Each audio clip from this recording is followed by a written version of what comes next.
The crystal tumbler exploded against the kitchen wall, sending shards flying toward Brooke's 8-month pregnant belly. She gasped and instinctively turned sideways, her hands flying to protect her unborn child as glass fragments scattered across the marble floor. The sharp crack echoed through their pristine penthouse kitchen, followed by an awful silence that made her heart pound. "Look what you made me do," Clayton Marshall said, his voice cold and controlled despite the rage burning in his dark eyes. He stood 6 feet away, his expensive suit still perfectly pressed even after his violent outburst. Brooke Hamilton pressed her back against the granite countertop, her breath coming in short gasps. At 32, she had once been confident and successful, running her own marketing firm before Clayton convinced her to give it up when they married 5 years ago. Now she felt small and vulnerable, her swollen belly making escape impossible. "I didn't make you do anything," she whispered, then immediately regretted speaking. Clayton's jaw tightened, and she recognized the warning signs. His left eye twitched when his anger reached dangerous levels. "Don't contradict me, Brooke." He stepped closer, his Italian leather shoes crunching on broken glass. "I told you I had a bad day.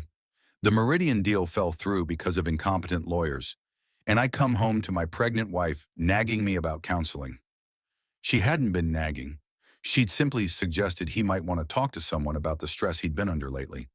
His temper had grown worse over the past month, especially as her due date approached. But Clayton saw any suggestion as criticism, any concern as an attack on his authority. "I was just worried about you," Brooke said softly, her hand still protectively covering her belly. The baby was kicking now, probably startled by the loud crash. "You've been working such long hours, and the doctor said stress isn't good for—" "The doctor said stress isn't good for you," Clayton interrupted, his voice rising again. "Everything has to be about you and that baby, doesn't it? Do you have any idea what I'm dealing with at Marshall Industries? The board is breathing down my neck, our stock price is dropping, and instead of supporting me, you want me to waste time talking to some shrink about my feelings?" Brooke felt tears prick her eyes but fought them back. Crying would only make him angrier. She'd learned that lesson months ago when her hormones first started affecting her emotions. Clayton had no patience for what he called pregnancy drama. "I'm sorry," she said, hating herself for apologizing when she'd done nothing wrong.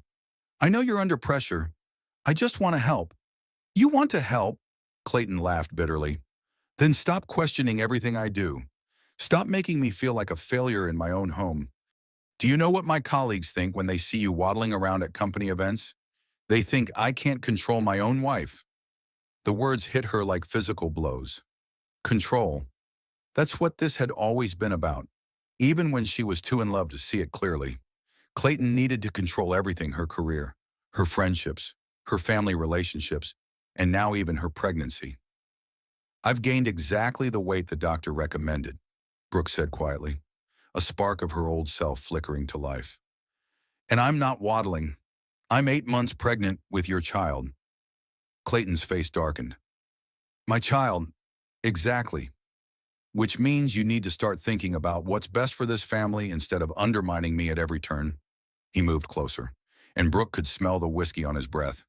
He'd been drinking more lately, though he was careful never to appear intoxicated in public.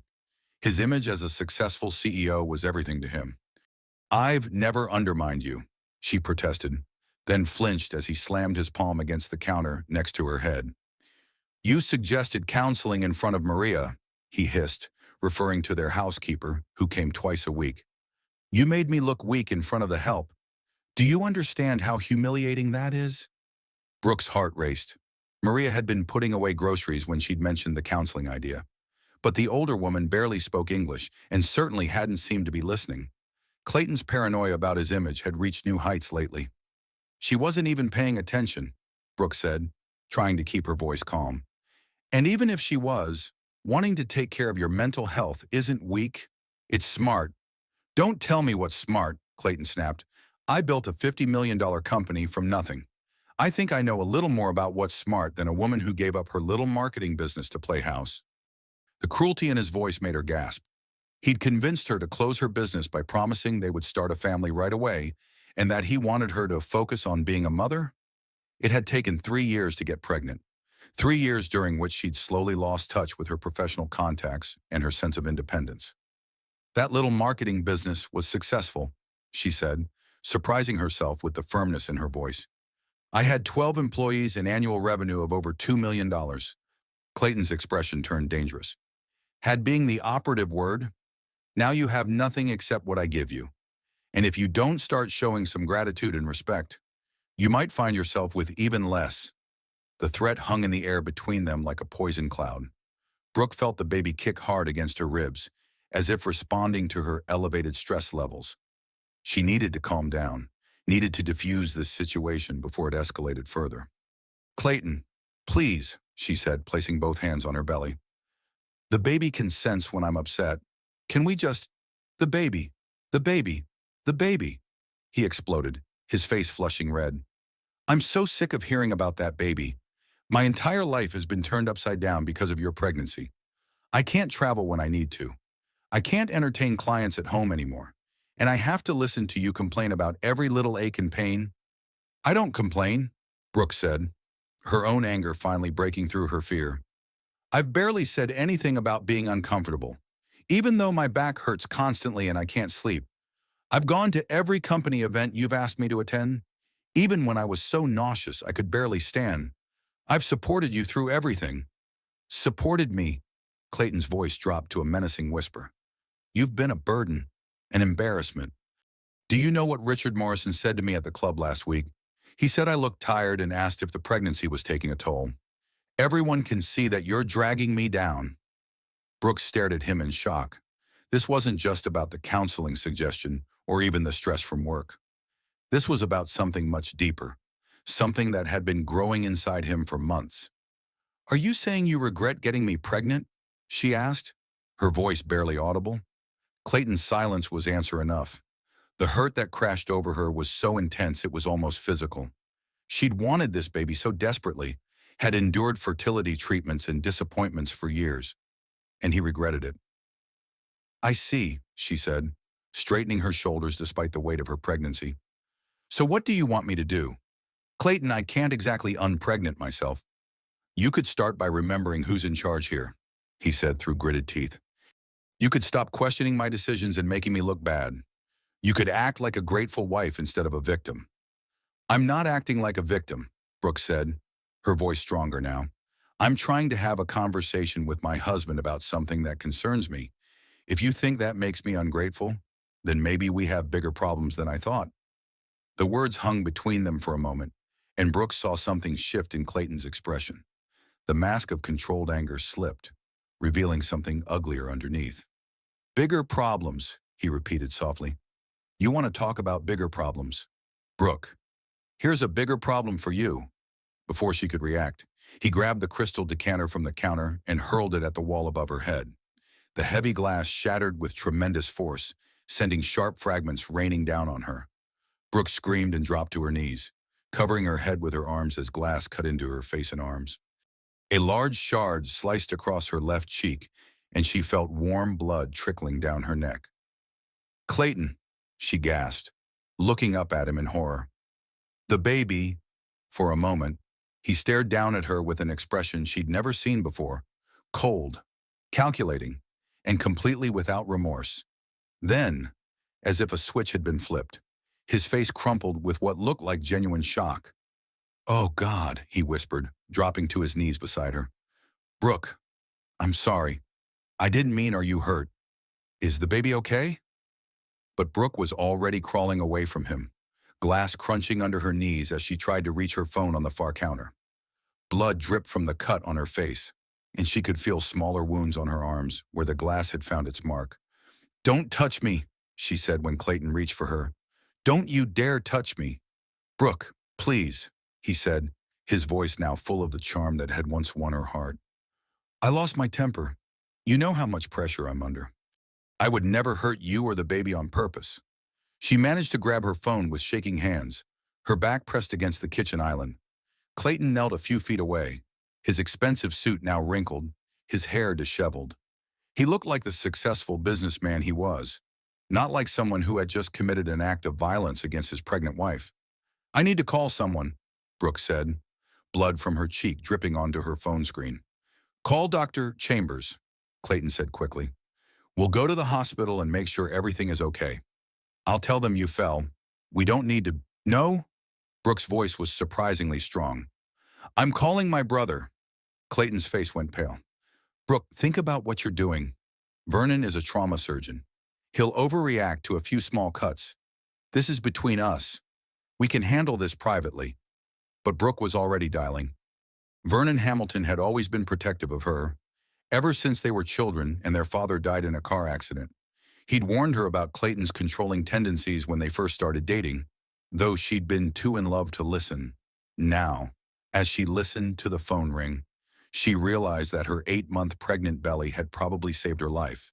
If she hadn't turned to protect the baby, the crystal decanter would have hit her directly in the face.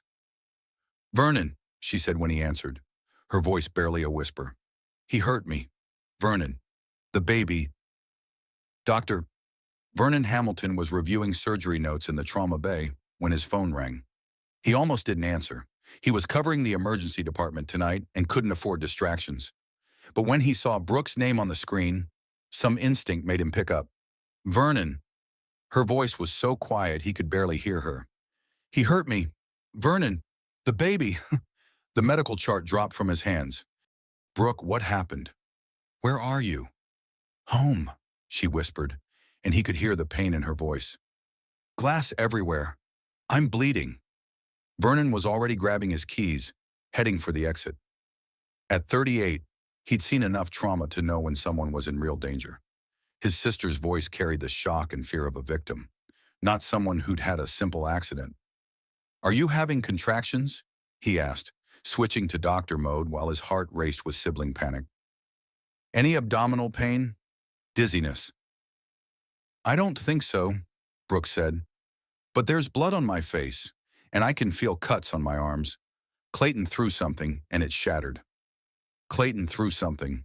Vernon's jaw tightened as he jogged toward his car in the hospital parking garage. He'd never liked his brother-in-law, had always sensed something predatory beneath the charm and success. But Brooke had been so happy when they married, so proud to be the wife of an important businessman. I'm coming right now, he said, starting his car with one hand while keeping the phone pressed to his ear. It's going to take me 15 minutes to get there. I need you to listen carefully. Okay? Okay, Brooke whispered. First, check if you're bleeding anywhere on your belly or having any pain in your abdomen. Even small amounts of blood could indicate placental problems at 8 months pregnant. He heard her moving around, probably checking herself. No blood on my stomach, she reported. The cuts are on my face and arms.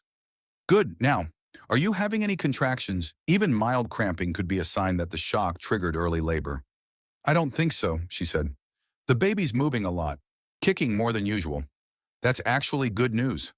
Active fetal movement is a positive sign. Vernon maneuvered through downtown traffic, using his medical credentials to justify running a red light. Where is Clayton now? There was a pause. Right here. He's trying to apologize? Put me on speaker, Vernon said firmly. I want to hear exactly what happened. Vernon, I don't think... Brooke, put me on speaker now. He heard the phone beep, then Clayton's voice, smooth and controlled despite the circumstances. Vernon, hello. There's been a small accident. Nothing serious, but Brooke is a bit shaken up. A small accident? Vernon's voice could have cut glass. You threw something at my 8-month pregnant sister hard enough to shatter and cut her face? That's not an accident. Clayton, that's assault. You don't understand the situation, Clayton said, his tone growing defensive. Brooke startled me while I was holding a glass. It slipped from my hands and broke against the wall. She was unfortunately standing too close. Even through the phone, Vernon could hear the lies. He'd listened to enough abusers explain away their violence to recognize the pattern, minimize the action, blame the victim, make it sound accidental. Brooke, he said, tell me exactly what happened, in your own words.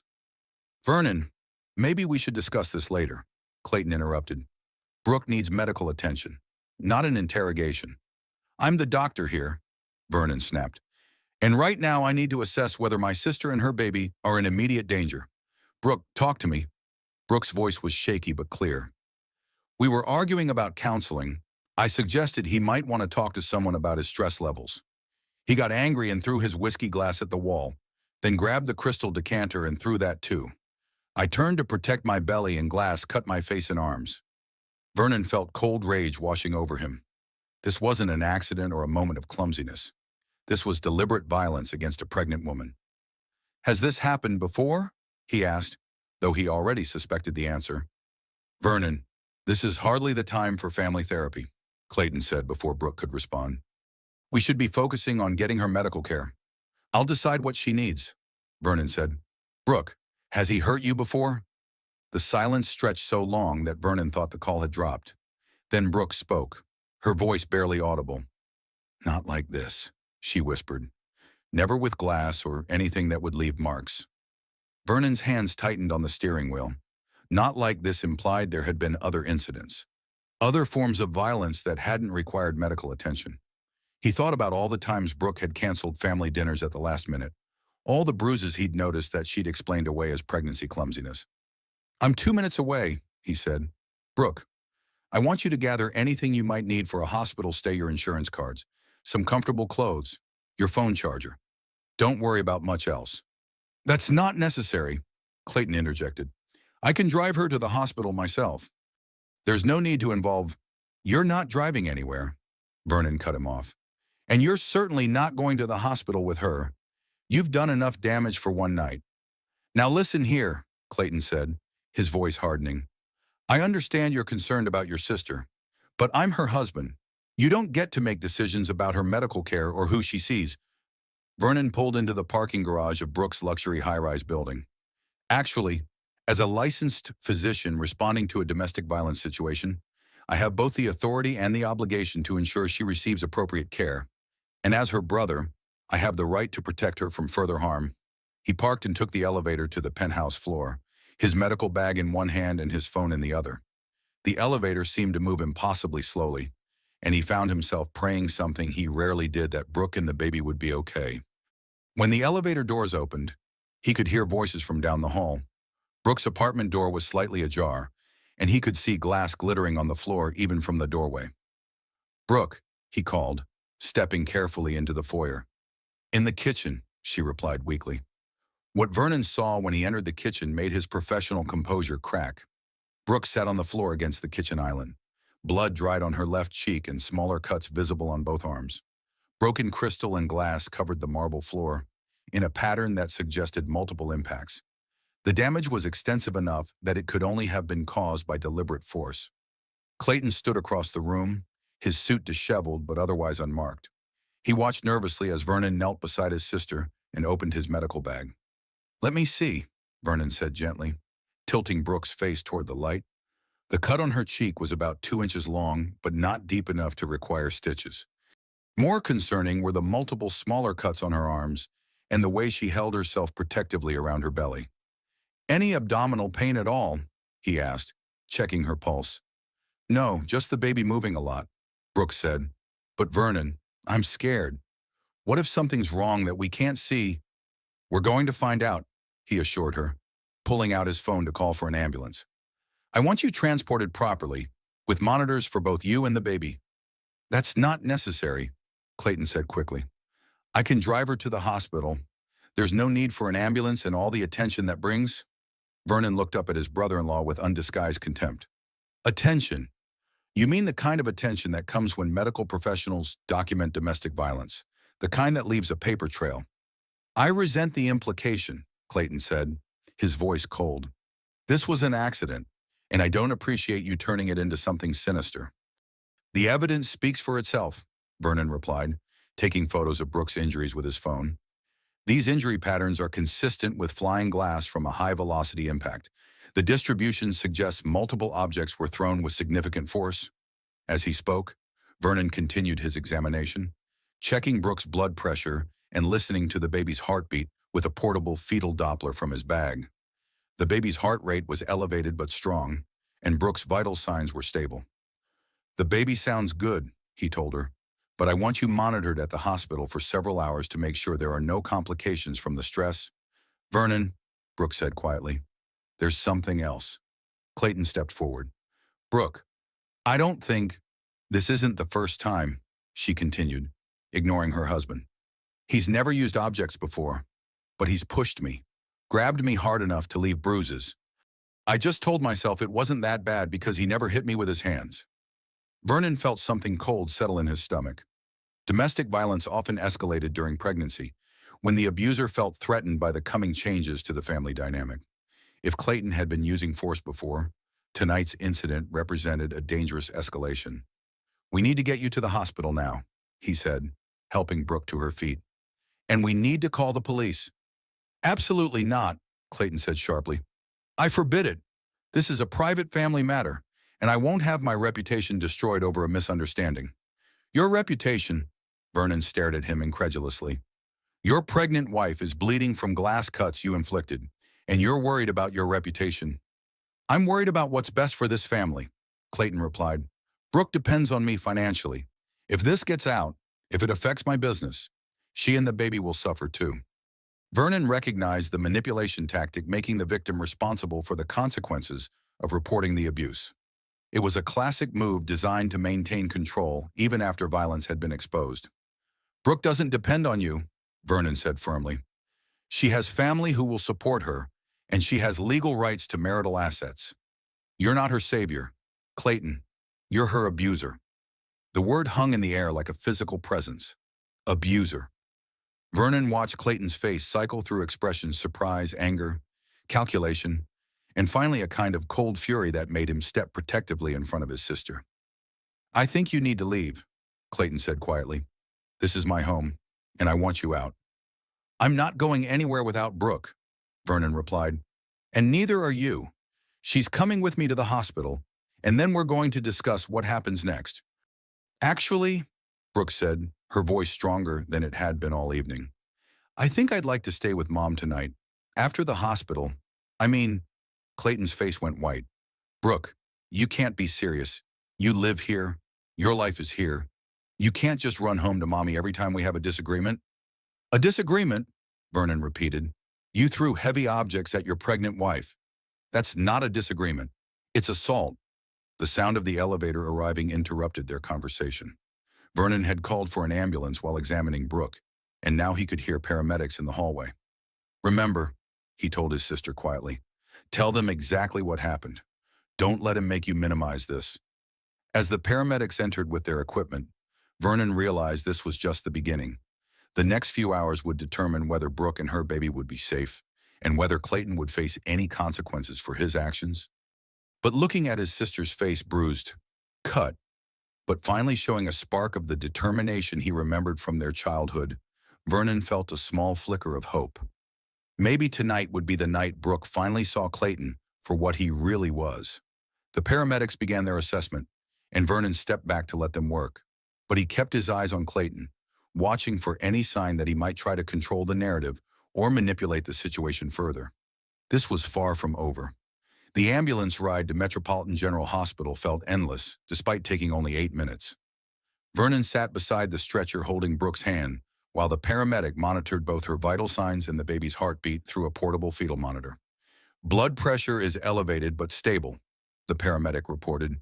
"Fetal heart rate is 160, which is higher than normal but not immediately dangerous." Vernon nodded, his own heart racing as he watched the readouts.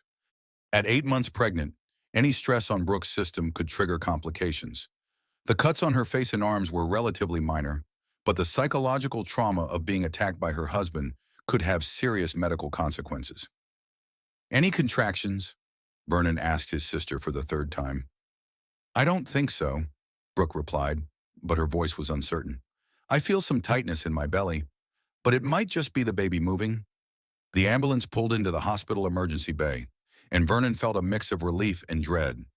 Relief that they were getting Brooke proper medical care, and dread about what they might find once she was thoroughly examined. Dr. Sarah Chen, the emergency department attending, met them at the ambulance doors. Vernon had worked with her many times and trusted her clinical judgment completely. "What do we have?" Dr. Chen asked as they transferred Brooke to a hospital gurney. 32-year-old female, 36 weeks pregnant, facial and arm lacerations from flying glass.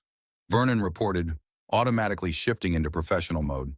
"Domestic violence situation, blood pressure elevated, fetal heart rate tachycardic but stable." Dr.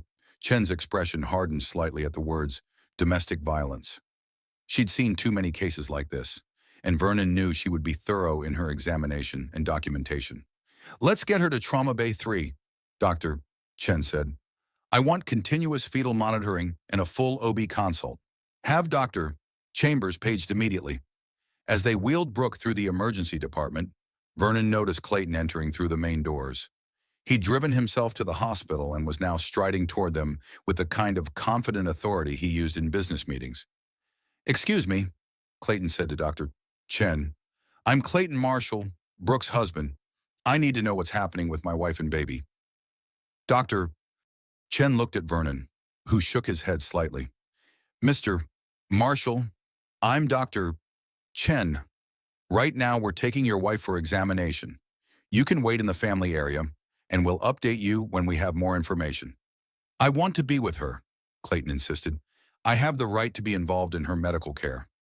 Actually, Vernon said, stepping between Clayton and the gurney, given that this is a domestic violence case, the patient's safety and comfort take precedence. Brooke, do you want Clayton in the examination room with you? Brooke looked at her husband, then at her brother. For a moment, Vernon saw the old Brooke, the confident woman who had built her own business and made her own decisions. No, she said quietly. I'd like some time to think. Clayton's face flushed with anger, but Dr. Chen was already moving the gurney away from him. Security will show you to the waiting area, she told him firmly. In Trauma Bay 3, a team of nurses quickly got to work. They cleaned and examined Brooke's cuts while Dr. Chen performed a comprehensive physical examination. The fetal monitor showed the baby's heart rate was still elevated, and Brooke reported feeling increased pressure in her abdomen. I'm going to do an ultrasound, Dr. Chen said, and I want Dr. Chambers here for a full obstetric evaluation. Dr. Pearl Chambers arrived within minutes. At 41, she was one of the most respected obstetricians at Metropolitan General, known for her skill in high-risk pregnancies. She took one look at the fetal monitor readings and frowned. How long has the heart rate been elevated? She asked. Since we arrived, Vernon replied. The stress from the attack seems to have affected both mother and baby. Dr. Chambers began her ultrasound examination, her expression growing more concerned as she studied the images on the screen. Vernon, I need you to look at this. Vernon moved to where he could see the monitor. What he saw made his blood run cold. There was a shadow along the edge of the placenta that shouldn't be there, a sign of placental abruption, a potentially life-threatening condition where the placenta separates from the uterine wall. How bad, he asked quietly. Partial abruption, but it's active. Dr. Chambers replied. The trauma from tonight's incident likely triggered it. We need to get her to the OR immediately. Brooke saw their expressions and gripped Vernon's hand. What's wrong? Is the baby okay? Dr. Chambers turned to her with the kind of calm authority that came from years of delivering difficult news. Brooke, the stress from tonight has caused part of your placenta to separate from your uterus. It's called placental abruption, and it means we need to deliver your baby right away. Right away! Brooke's voice was barely a whisper. But it's too early. I'm only 36 weeks. 36 weeks is considered late preterm, Dr. Chambers explained. The baby's lungs should be developed enough to breathe on their own, but there will probably be a NICU stay. Right now, the bigger concern is that if we don't deliver soon, both you and the baby could be in serious danger. Vernon felt his professional composure cracking. This was his sister, his nephew or niece, and he was watching their lives hang in the balance because of Clayton's violence. What are the risks? Brooke asked. With surgery, we're looking at normal C-section risks plus potential complications from the abruption, Dr. Chambers said honestly.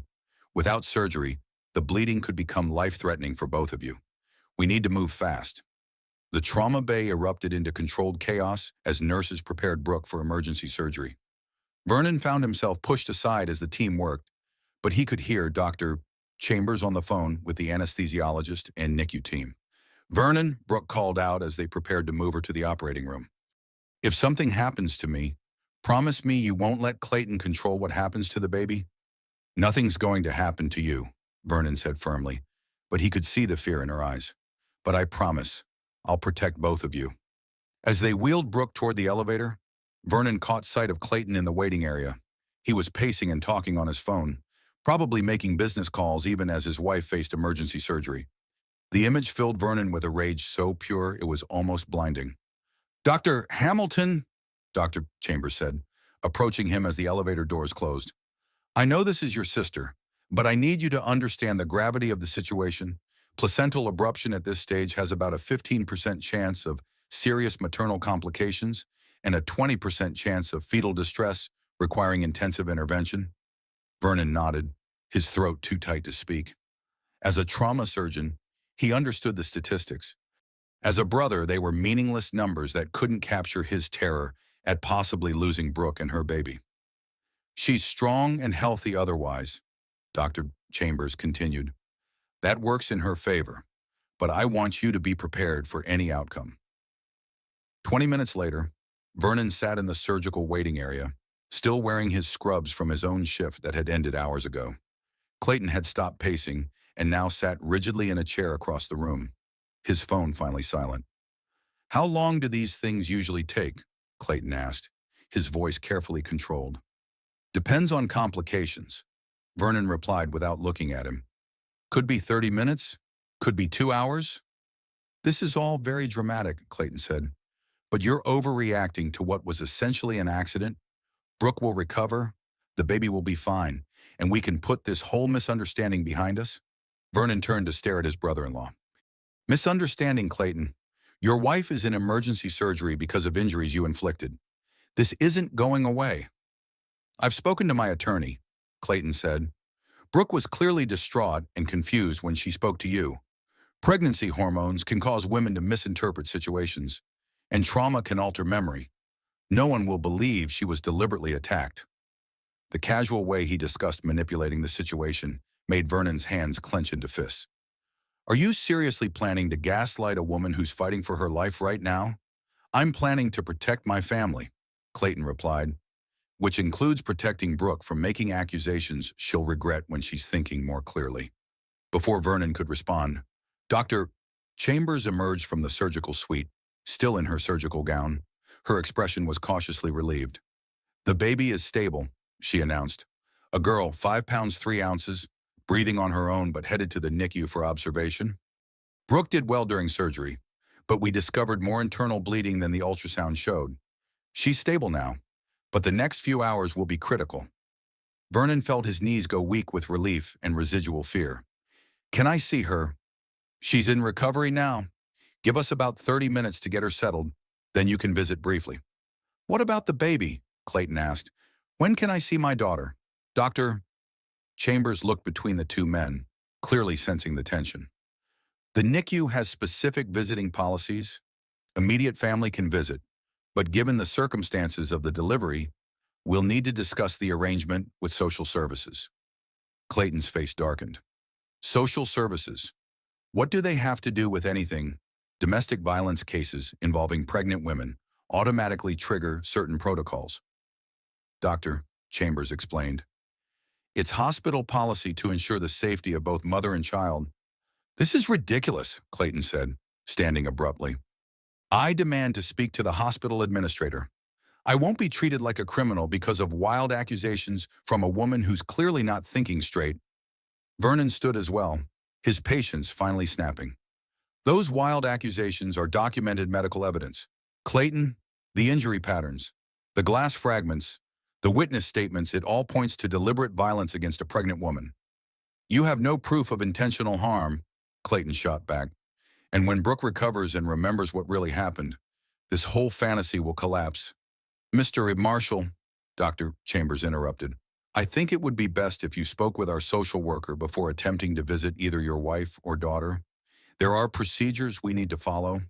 Clayton looked between them, his mask of civilized concern finally slipping to reveal the calculating predator beneath. "Fine," he said, "but this isn't over. I have rights, and I have resources. Don't think you can manipulate this situation without consequences." He stalked away toward the elevators, leaving Vernon and Dr. Chambers alone in the waiting area. "Is Brooke really stable?" Vernon asked quietly.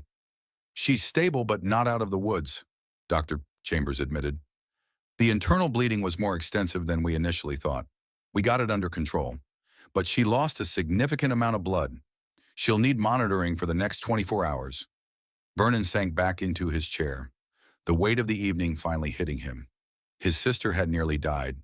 His niece was in the NICU, and Clayton was already planning how to manipulate the situation to avoid consequences. But Brooke was alive, and she'd finally seen Clayton's true nature. Maybe that would be enough to break the cycle of control and abuse that had defined their marriage.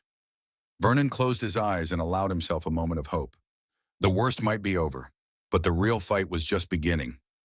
The next morning, Vernon sat beside Brooke's hospital bed, watching her sleep. She looked pale and fragile against the white sheets, with bandages covering the cuts on her face and arms. The baby his niece Hope, as Brooke had decided to name her, was stable in the NICU, though she would need several more weeks of monitoring. "Vernon?" Brooke's voice was weak as she opened her eyes. "Is Hope okay?" "She's perfect," Vernon assured her, taking her hand. 5 pounds, 3 ounces of pure determination. The NICU team says she's breathing well on her own, which is excellent for 36 weeks. Brooke smiled for the first time since the attack, then winced as the movement pulled at the cut on her cheek. "Can I see her?" "Once you're cleared to move around," Vernon said. "Dr.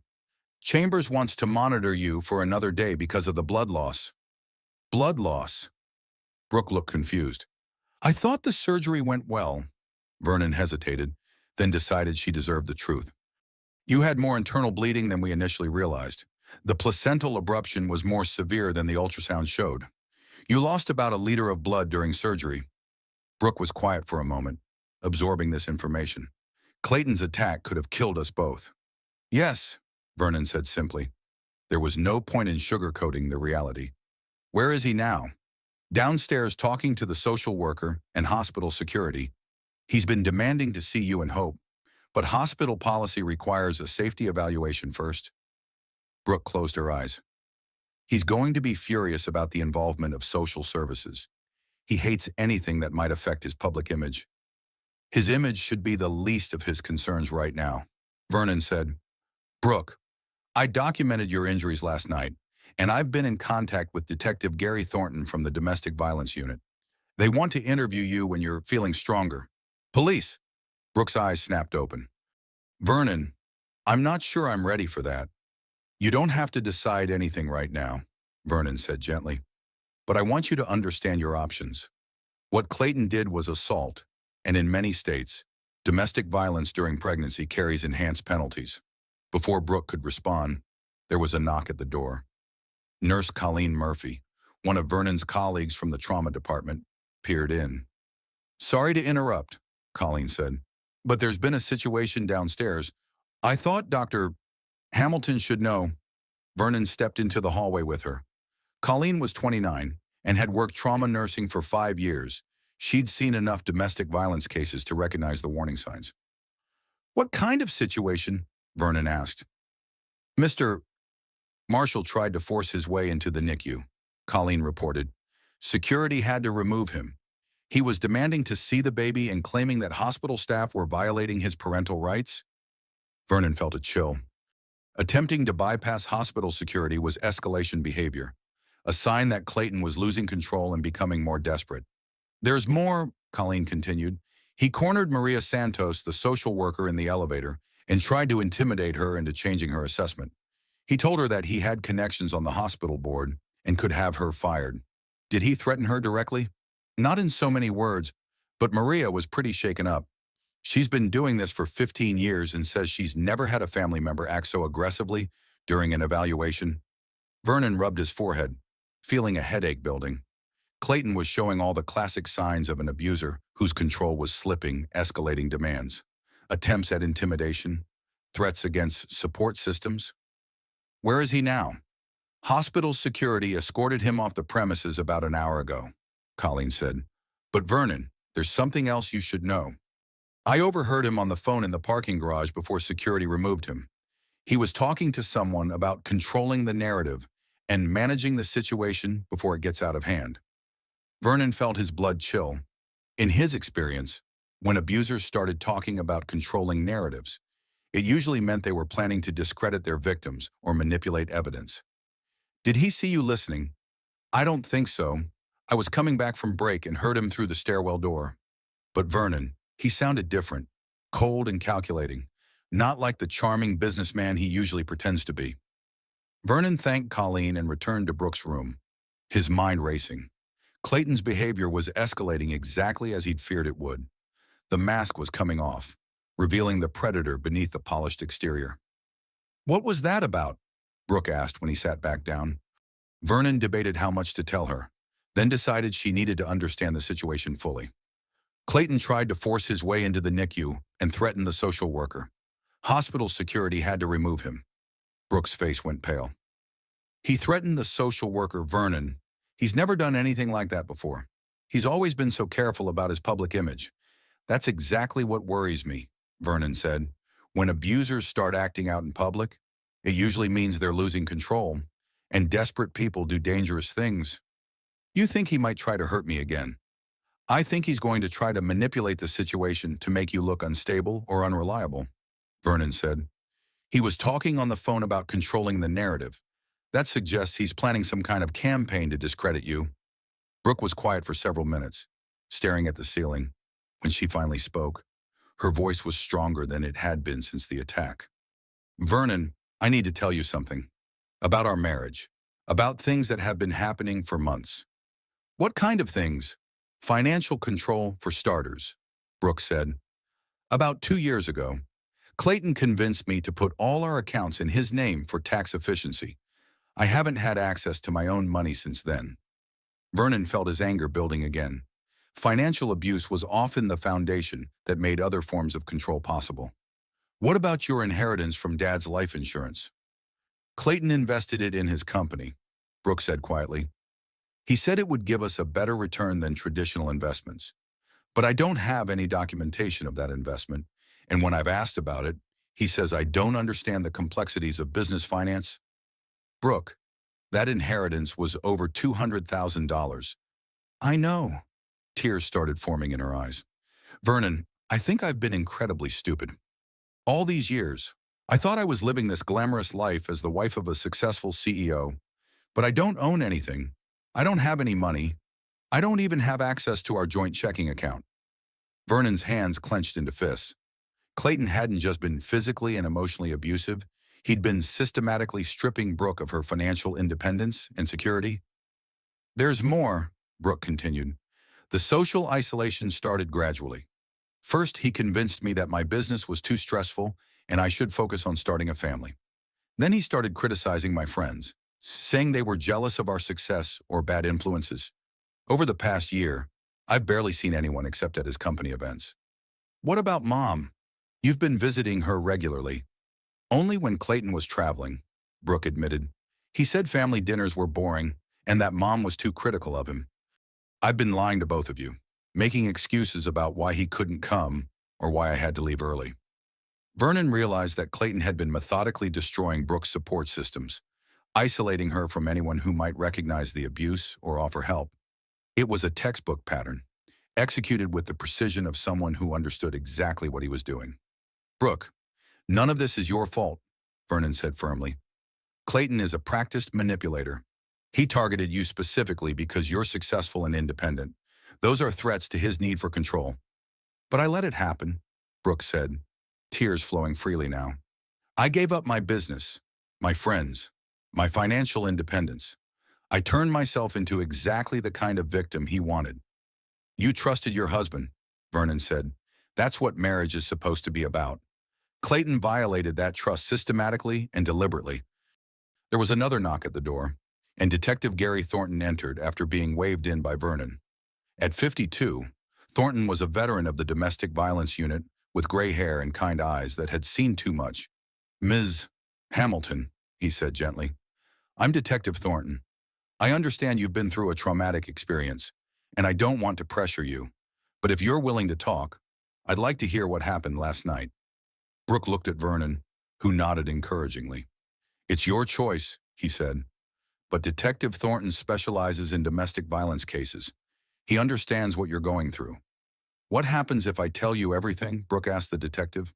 That depends on what you tell me and what evidence we can gather, Thornton replied honestly. But I want you to understand that domestic violence during pregnancy is taken very seriously by the courts. If we can prove that Mr. Marshall's actions endangered you and your baby, he could face significant charges. And if I don't press charges, the district attorney's office can sometimes proceed without victim cooperation if the evidence is strong enough. Thornton explained, but cases are always stronger when the victim is willing to testify. Brooke was quiet for a long moment, then looked at Vernon. What do you think I should do? I think you should tell the truth, Vernon said. Not for revenge, but to protect yourself and hope. Clayton's behavior is escalating, and men like him don't stop on their own. Brooke nodded slowly. Okay, she said to Detective Thornton. What do you want to know? For the next hour, Brooke told her story not just about the previous night, but about the gradual escalation of control and abuse over their 5-year marriage. Thornton took detailed notes and asked careful questions, building a comprehensive picture of domestic violence that went far beyond a single violent incident. When they finished, Thornton closed his notebook and looked at Brooke with compassion. Miss Hamilton, I want you to know that you've been very brave today. Speaking up about abuse is never easy, especially when the abuser has significant social and financial power. What happens now? Brooke asked. I'll be filing charges for domestic violence and assault, Thornton said. Given that you were pregnant at the time of the attack and required emergency surgery, the charges will likely include aggravated assault. Mr. Marshall will be arrested within the next few hours. As Detective Thornton left, Vernon felt a mixture of relief and apprehension. Clayton would face legal consequences for his actions, but men like him rarely accepted defeat quietly. The next few weeks would be crucial in determining whether Brooke and Hope would truly be safe. Vernon, Brooke said quietly, I'm scared about what happens next. We'll figure it out together, Vernon promised. You and Hope are going to be okay. I'll make sure of it. But even as he spoke the words, Vernon couldn't shake the feeling that Clayton wouldn't go down without a fight. And when cornered, dangerous men became even more dangerous. 3 days later, Vernon sat in the hospital cafeteria across from his mother, Maureen Hamilton, watching her struggle to process everything that had happened. At 64, Maureen had raised 2 children, largely on her own after their father's death, and she'd always been the family's moral compass. Now she looked smaller than Vernon remembered, as if the weight of Brooke's situation had physically diminished her. I just don't understand how I missed it, Maureen said for the 3rd time, stirring her coffee absently. 5 years, Vernon. For 5 years, I thought Brooke was happy. Clayton's good at hiding his true nature, Vernon replied. That's how abusers operate. They create a public persona that's completely different from who they are in private. But there must have been signs, Maureen insisted. The way she started canceling family dinners, how she seemed nervous when Clayton was around, those bruises she explained away as pregnancy clumsiness. I should have seen it. Vernon reached across the table and covered his mother's hand with his own. Mom, even I didn't see the full picture until Monday night. Clayton was methodical about isolating Brooke and controlling the narrative. You can't blame yourself for believing what she told you. Maureen was quiet for a moment, then looked up with the fierce determination Vernon remembered from his childhood. What can I do to help? How do we make sure this never happens again? The most important thing is supporting Brooke's decisions, Vernon said. She's going to need time to rebuild her confidence and independence. Clayton spent years convincing her that she couldn't trust her own judgment. Where will she live? She can't go back to that penthouse. We're working on that, Vernon said. Gwendolyn Pierce, remember Brooke's friend from college who became a family attorney? She's been researching Brooke's legal options. As if summoned by his words, Gwendolyn Pierce appeared at their table.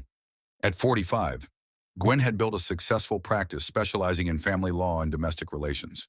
She'd maintained her friendship with Brooke over the years despite Clayton's attempts to discourage it. I'm sorry I'm late, Gwen said, sitting down with a thick folder of documents. I've been at the courthouse filing emergency motions. What kind of motions? Vernon asked. Restraining order, emergency custody provisions for Hope, and motions to freeze marital assets, Gwen replied.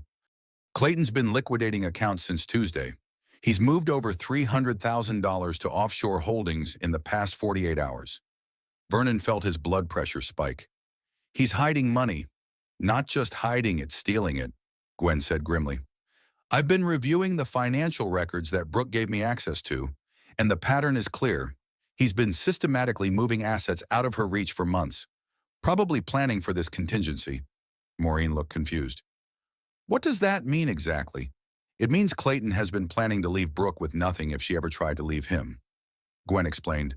The offshore accounts, the business investments in her name that she doesn't control, the debt he's accumulated against their property, it's all designed to make her financially dependent, even in divorce. Can we stop him? Vernon asked. I've filed for an emergency asset freeze, but it will take time to unwind everything he's done, Gwen said. The good news is that domestic violence during pregnancy gives us significant leverage in family court. Judges take a very dim view of men who endanger their pregnant wives. Vernon's phone buzzed with a text message. He glanced at it and felt his stomach clench. Speak of the devil, he said. Clayton wants to meet with me. Says it's important. Don't do it, Gwen said immediately. He's probably trying to manipulate you into convincing Brooke to drop the charges. Or gather information he can use against her, Maureen added, surprising them both with her insight. Vernon considered their warnings, but something made him hesitate. What if he says something incriminating if I record the conversation? It might help Brooke's case. Vernon, as Brooke's attorney, I'm advising you not to meet with Clayton without legal representation, Gwen said firmly. Men like him are dangerous when they're cornered. Before Vernon could respond, his pager went off. Emergency surgery, a multi-vehicle accident with multiple trauma victims. I have to go, he said, standing. We'll discuss this later. As Vernon hurried toward the trauma bay, his mind was torn between his professional responsibilities and his family crisis. The surgery lasted 4 hours, requiring all of his concentration and skill to save 2 critically injured patients. But even as he worked, part of his mind kept returning to Brooke and Hope. When he finally emerged from surgery, exhausted but successful, he found Nurse Colleen waiting for him with a concerned expression. Vernon, there's been a situation, she said. Clayton Marshall showed up here about an hour ago, demanding to see you. When security told him you were in surgery, he started making threats. What kind of threats? He said the hospital would regret protecting false accusations against him, Colleen reported. He also mentioned that he had friends on the board of directors and could make things difficult for staff who interfered in his family matters. Vernon felt a chill run down his spine. Clayton was escalating his intimidation tactics, moving beyond family members to threaten anyone who supported Brooke. There's more, Colleen continued. He tried to get information about Brooke's condition from the nurses' station. When they refused, he claimed he had a right to know about his wife's medical status. Nurse Jenkins finally had to call security to remove him. Where is he now? Gone, but not quietly. He told security that this wasn't over and that people would face consequences for their actions. Vernon realized that Clayton was systematically trying to isolate Brooke by intimidating her support system. It was a calculated campaign designed to make everyone afraid to help her. His phone rang. It was Gwen. Vernon, we have a problem, she said without preamble. Clayton's filed counter-motions claiming that Brooke is mentally unstable due to postpartum depression and pregnancy hormones. He's requesting emergency custody of Hope and asking for a psychiatric evaluation of Brooke. On what grounds? He's claiming that her accusations against him are delusional and that she's a danger to herself and the baby, Gwen explained. He's also filed a motion to have you removed as Brooke's medical decision-maker, claiming family bias. Vernon felt the walls closing in. Clayton was using the legal system to continue his abuse, weaponizing Brooke's vulnerability and their family relationships against them. What's our timeline? Vernon asked. Emergency hearing tomorrow morning, Gwen replied. The judge will decide on temporary custody and whether to order a psychiatric evaluation. Vernon, I need you to be very careful about what you say and do. Clayton's lawyers are going to portray you as an overzealous brother who's manipulating a vulnerable woman. After hanging up, Vernon made his way to Brooke's room. She was sitting up in bed, looking stronger physically but emotionally fragile. Hope's bassinet was beside the bed. The baby had been released from the NICU that morning and was now rooming with her mother. How are you feeling? Vernon asked, admiring his niece's tiny perfect features. Better physically, Brooke said, but terrified about tomorrow's hearing. Gwen explained what Clayton is trying to do. We're not going to let him take Hope, Vernon said firmly. The evidence of his violence is too strong. But what if the judge believes him? Brooke asked. Clayton can be very convincing, and I know how I must look emotional, dependent, making serious accusations against a successful businessman. Vernon sat down beside her bed. Brooke, you survived years of systematic abuse and still found the courage to protect your daughter. That's not the behavior of someone who's mentally unstable. Vernon, Brooke said quietly, there's something else I need to tell you about why I'm so scared of what Clayton might do. What is it? Brooke looked down at Hope, who was sleeping peacefully in her bassinet. About 6 months ago, Clayton started talking about what would happen if something happened to me during childbirth. He said he'd already made arrangements for Hope to be raised by his family if necessary. Vernon felt ice in his veins. What kind of arrangements? Legal documents giving his parents guardianship rights, Brooke said. He claimed it was just standard estate planning, but now I think he was preparing for the possibility that he might need to remove me from Hope's life. The implications hit Vernon like a physical blow. Clayton hadn't just been preparing to financially destroy Brooke. He'd been planning to take her child away if she ever tried to leave. Do you have copies of those documents? They're in the safe at the penthouse, Brooke said, along with our wills and insurance policies. Vernon, what if he's been planning this for months? What if attacking me was just the first step in a larger plan? Vernon realized that they'd been thinking too small. This wasn't just about domestic violence or even financial abuse. Clayton had been systematically preparing to destroy Brooke's life and take complete control of their child. We need to tell Gwen about this immediately, Vernon said, reaching for his phone. Vernon, Brooke said, stopping him. I'm scared about tomorrow. What if I lose hope? What if Clayton convinces the judge that I'm unfit? Vernon took his sister's hand, looking into eyes that reminded him of the little girl he'd protected after their father died. That's not going to happen, he said. I promise you, Brooke, whatever it takes, whatever I have to do, Clayton is not going to take hope away from you. But even as he made the promise, Vernon wondered if he'd be able to keep it. Clayton had money, lawyers, and a carefully constructed public image. All they had was the truth, and Vernon was beginning to understand that the truth wasn't always enough to protect the innocent. Tomorrow's hearing would determine not just custody of Hope, but whether justice was possible when the abuser had all the advantages of wealth and social standing. Vernon looked at his sleeping niece and made a silent vow. Whatever happened tomorrow, whatever it cost him personally or professionally, he would not let Clayton win. The emergency custody hearing was scheduled for 9 o'clock Friday morning in family court. Vernon arrived early to find Gwendolyn Pierce already there, surrounded by boxes of documents and looking like she'd been working all night. Please tell me you have good news, Vernon said, sitting beside her at the plaintiff's table. Mixed news, Gwen replied, not looking up from her notes. The good news is that Detective Thornton's report is very thorough, and the medical evidence clearly supports Brooke's account of the attack. The bad news is that Clayton has hired Morrison, Wells and Associates. Vernon recognized the name Morrison. Wells was one of the most expensive and ruthless family law firms in the city. They specialized in protecting wealthy clients in high-stakes divorce and custody battles. How bad is that for us? They're already playing dirty, Gwen said grimly. They've subpoenaed your medical records, claiming that your history of treating trauma victims has made you overly suspicious and prone to seeing abuse where none exists.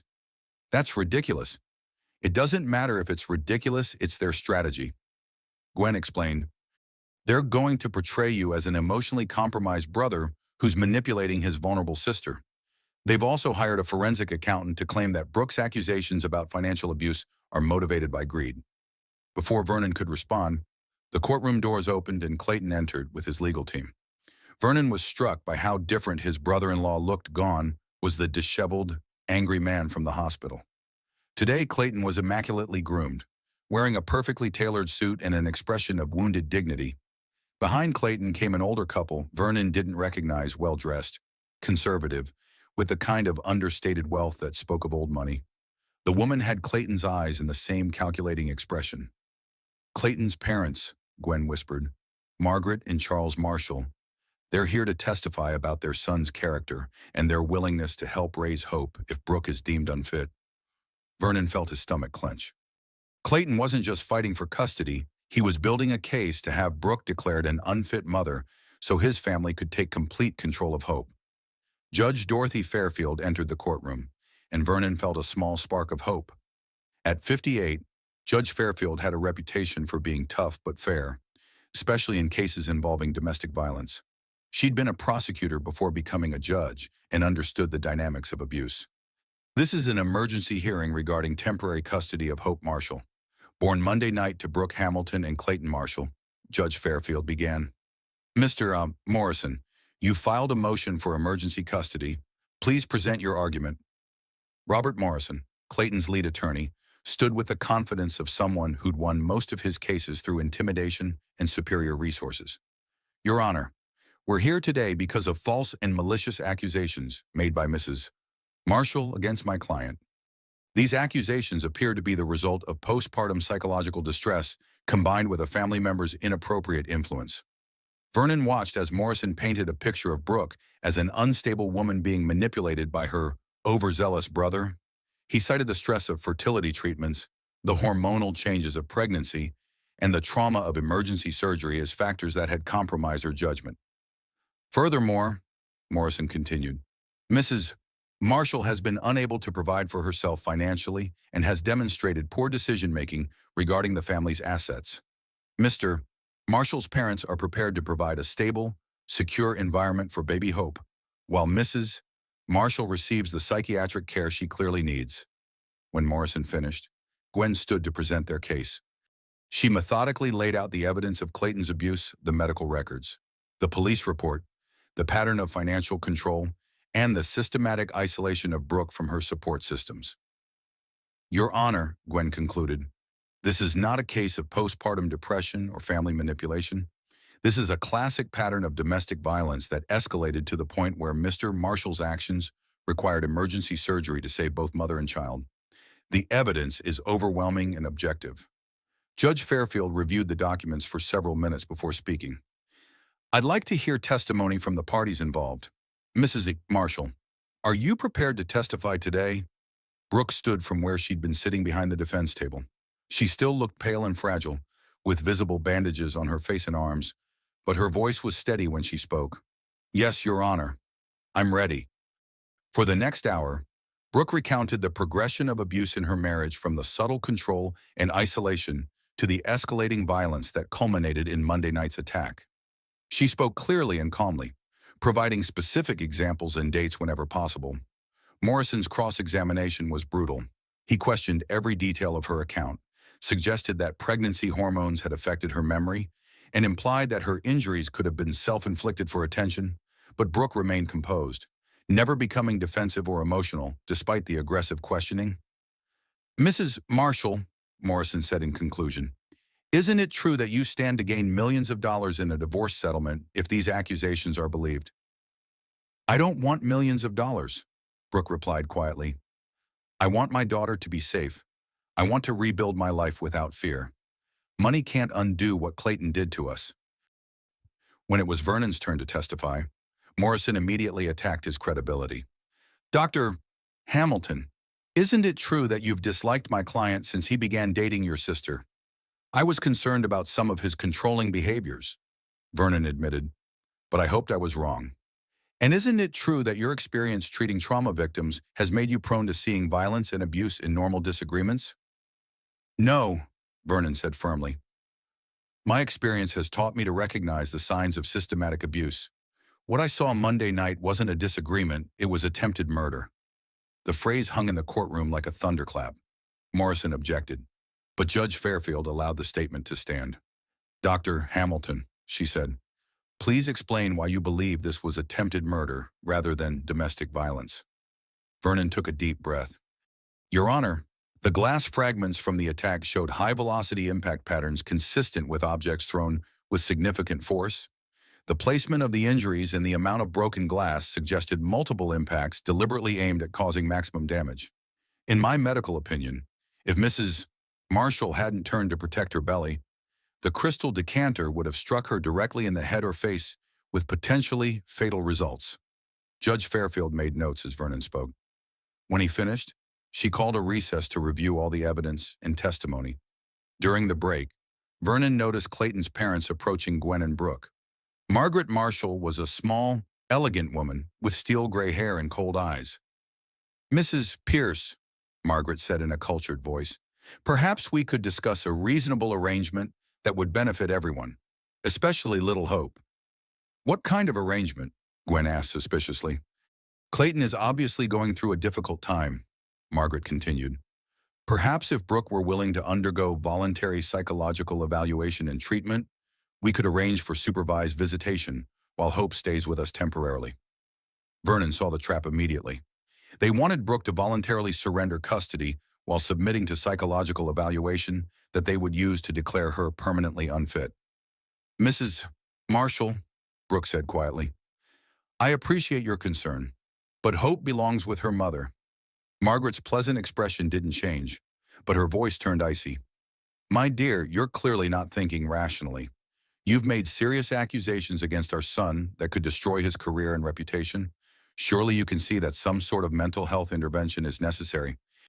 "The only intervention that's necessary," Vernon said, standing between Margaret and his sister, "is protecting Hope from a family that enables and excuses violence." Margaret's mask finally slipped, revealing the same calculating coldness that Vernon had seen in Clayton. "Dr. Hamilton, you're interfering in family matters that don't concern you. My son has resources and connections that you can't imagine.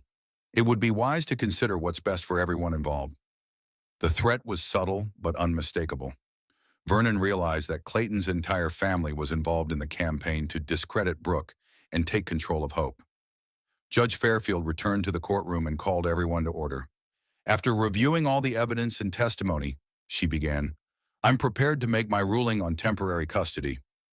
Vernon held his breath, knowing that the next few words would determine Hope's future. "The evidence of domestic violence in this case is compelling and well documented." Judge Fairfield continued, "Mr. Marshall's actions resulted in emergency surgery for his pregnant wife and could have been fatal for both mother and child. Under no circumstances will I award custody to someone who has demonstrated such dangerous behavior." Vernon felt relief flooding through him, but Judge Fairfield wasn't finished. "However, I am concerned about Mrs. Marshall's emotional state and support system. She's been through significant trauma and will need time to recover and establish independence." Vernon's relief turned to worry. Was the judge about to compromise, therefore? Judge Fairfield concluded, "Temporary custody of Hope Marshall will remain with her mother, Brooke Hamilton. However, Mrs. Hamilton will reside with a family member who can provide support and supervision. Dr. Vernon Hamilton, are you prepared to serve as temporary guardian and support person for your sister and niece?" "Yes, Your Honor," Vernon said immediately. "Mr. Marshall will have no contact with either Mrs. Hamilton or baby Hope pending the outcome of criminal proceedings. A restraining order will remain in effect, and any violation will result in immediate arrest." Clayton's face went white with rage, but his attorney quickly whispered something that made him stay seated. As they left the courtroom, Vernon felt cautiously optimistic. They'd won this battle, but the war was far from over. Clayton had resources, connections, and a family willing to support his campaign against Brooke. But for now, Hope was safe with her mother, and that was what mattered most. Outside the courthouse, Gwen gathered them together. "This is just the beginning," she warned. "Clayton's going to appeal, and he'll use every resource at his disposal to overturn this decision. We need to be prepared for a long fight." Vernon looked at his sister, who was holding Hope against her chest with fierce protectiveness. "Then we'll be ready," he said. "Whatever it takes." 2 weeks later, Vernon sat in the witness room of the county courthouse, reviewing his notes one final time before the criminal trial began. Clayton had been charged with domestic violence, aggravated assault, and endangering the welfare of a child. If convicted on all counts, he could face up to 10 years in prison. The prosecution had built their case around the medical evidence, police reports, and testimony from hospital staff who'd witnessed Clayton's behavior. But Vernon knew that his testimony would be crucial. He was both a medical expert and the primary witness to the aftermath of the attack.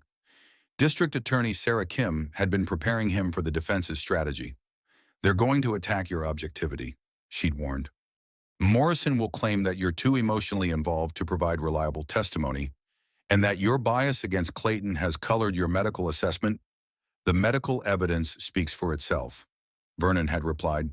The injury patterns, the blood loss, the placental abruption, these are objective facts, not subjective interpretations. Facts can be twisted, D.A. Kim had cautioned. Morrison is very good at creating doubt, especially when the victim is vulnerable and the defendant is wealthy and sympathetic. Now, waiting to be called to testify, Vernon reflected on how much had changed in 2 weeks. Brooke and Hope were staying in his guest bedroom, slowly rebuilding their lives. Brooke was seeing a therapist twice a week and working with Gwen to untangle the financial web Clayton had created. Hope was thriving, gaining weight and developing the alert curiosity of a healthy baby. But Clayton hadn't given up. His parents had hired private investigators to dig into Brooke's past, looking for anything that could be used to discredit her. They'd also been spreading rumors in their social circles that Brooke was mentally unstable and had made false accusations for financial gain. Dr. Hamilton. A bailiff appeared at the door. You're up. Vernon walked into the courtroom, which was packed with observers. He recognized several of Clayton's business associates and country club friends, all there to show support for the defendant. Clayton himself sat at the defense table, looking like the successful businessman. He was confident, well-dressed, and completely in control. Kim began with basic questions about Vernon's medical credentials and experience treating trauma victims. She established his expertise methodically, building the foundation for his more technical testimony. Dr. Hamilton, please describe Mrs. Hamilton's condition when you arrived at her apartment on the night of the attack. Vernon had rehearsed this testimony, but speaking the words aloud in front of Clayton still made his anger flare. My sister was sitting on the floor, bleeding from multiple cuts on her face and arms. There was broken glass scattered across a wide area, indicating multiple high-velocity impacts. Her injuries were consistent with flying glass fragments from objects thrown with significant force. Based on your medical examination, could these injuries have been accidental? No, Vernon said firmly. The pattern and severity of the glass distribution, combined with the injury locations, indicated deliberate violence. If someone had simply dropped or accidentally knocked over glassware, the damage would have been localized and the glass fragments would show different impact patterns. D.A. Kim moved to a chart displaying photos of the crime scene. Dr. Hamilton, can you explain what these photographs show about the force involved? Vernon stood and pointed to the evidence photos. The glass embedded in the kitchen wall shows impact velocities consistent with objects thrown with considerable force. The spray pattern indicates multiple impacts from different trajectories. This level of damage requires deliberate action, not accidental dropping. What was Mrs. Hamilton's medical condition when you examined her? She had multiple lacerations requiring treatment, elevated blood pressure indicating severe stress, and signs of early placental abruption, a potentially life-threatening pregnancy complication that can be triggered by trauma. Kim led Vernon through the timeline of events, from his arrival at the apartment through the emergency surgery. His testimony was clinical and precise, focusing on medical facts rather than emotional reactions. Dr. Hamilton, in your professional opinion, what would have happened if Mrs. Hamilton hadn't received immediate medical intervention? Both she and the baby could have died, Vernon said without hesitation. Placental abruption can cause fatal hemorrhaging in the mother and oxygen deprivation in the fetus. The delay of even 30 minutes could have been catastrophic. When D.A. Kim finished, Robert Morrison rose for cross-examination. Vernon had been dreading this moment. Morrison's reputation for destroying witnesses was well-deserved. Dr. Hamilton, Morrison began smoothly, you love your sister very much, don't you? Yes, I do. And you've been protective of her since childhood, particularly after your father's death when she was only 7 years old. Vernon saw the trap but had to answer honestly. Yes. So when she called you that night, crying and claiming she'd been hurt, your first instinct was to protect her rather than objectively assess the situation. My first instinct was to provide medical care, Vernon corrected, which I did, following standard protocols for trauma assessment. Morrison smiled slightly. Dr. Hamilton, isn't it true that you disliked Mr. Marshall from the beginning of his relationship with your sister? I had concerns about some of his behaviors, Vernon admitted. What kind of behaviors? Vernon chose his words carefully. He seemed to discourage Brooke's independence in professional relationships. He was often critical of her decisions and dismissive of her opinions. In other words, you thought he wasn't good enough for your sister. I thought he was controlling. And when she called you that night, reporting that her controlling husband had finally crossed the line into violence, that confirmed everything you'd suspected about him, didn't it? Vernon felt the questioning shifting into dangerous territory. What confirmed my concerns was the medical evidence, the injuries, the stress-induced complications, the need for emergency surgery. Morrison moved to attack Vernon's professional assessment. Dr. Hamilton, you specialize in trauma surgery. Correct. You see the worst injuries, the most violent crimes, the most severe accidents? That's correct. Doesn't that exposure make you more likely to interpret minor injuries as signs of serious violence? No, Vernon said firmly. It makes me better able to distinguish between accidental and intentional trauma patterns. But you're not a domestic violence expert, are you?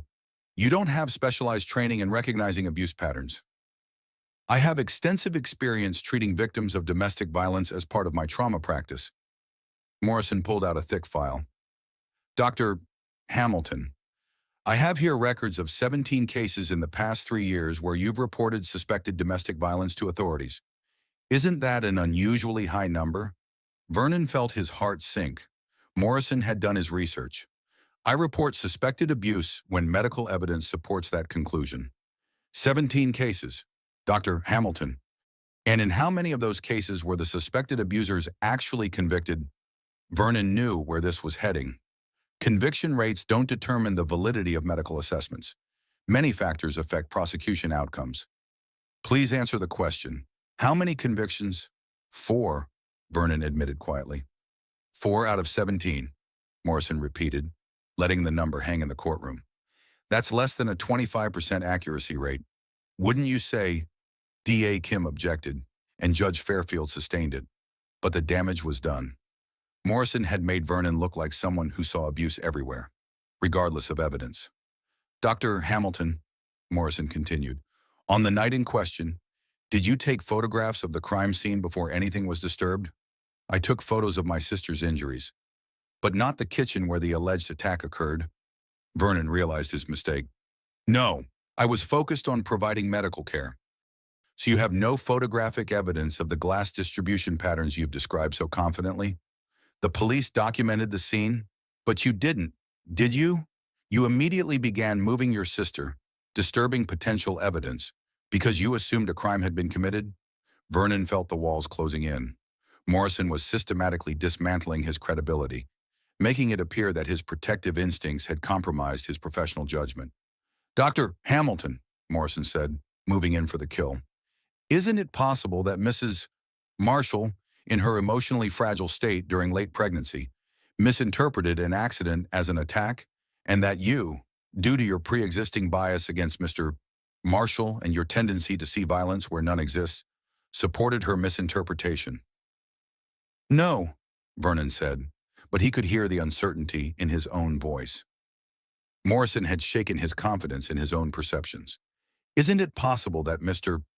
Marshall, stressed from business pressures and concerned about his pregnant wife's emotional state, accidentally knocked over glassware during an argument, and that the resulting injuries were truly accidental? Vernon looked across the courtroom at Clayton, who was watching with an expression of wounded dignity. For just a moment, Vernon wondered if Morrison might be right.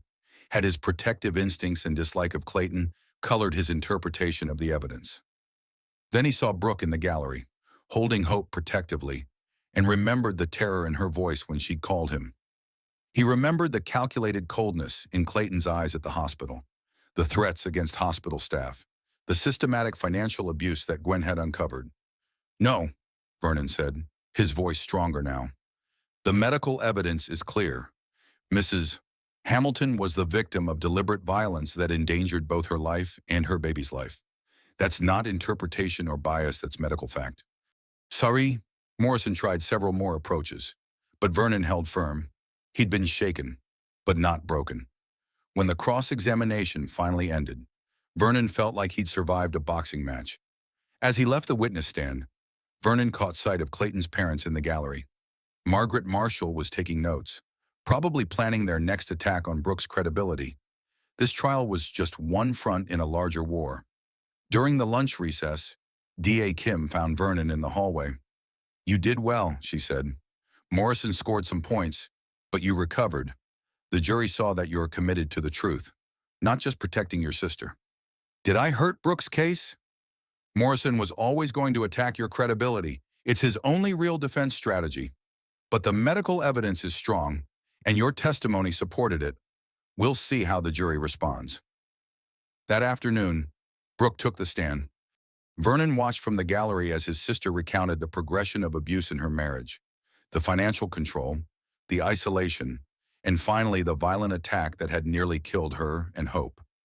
Morrison's cross-examination of Brooke was even more brutal than his questioning of Vernon.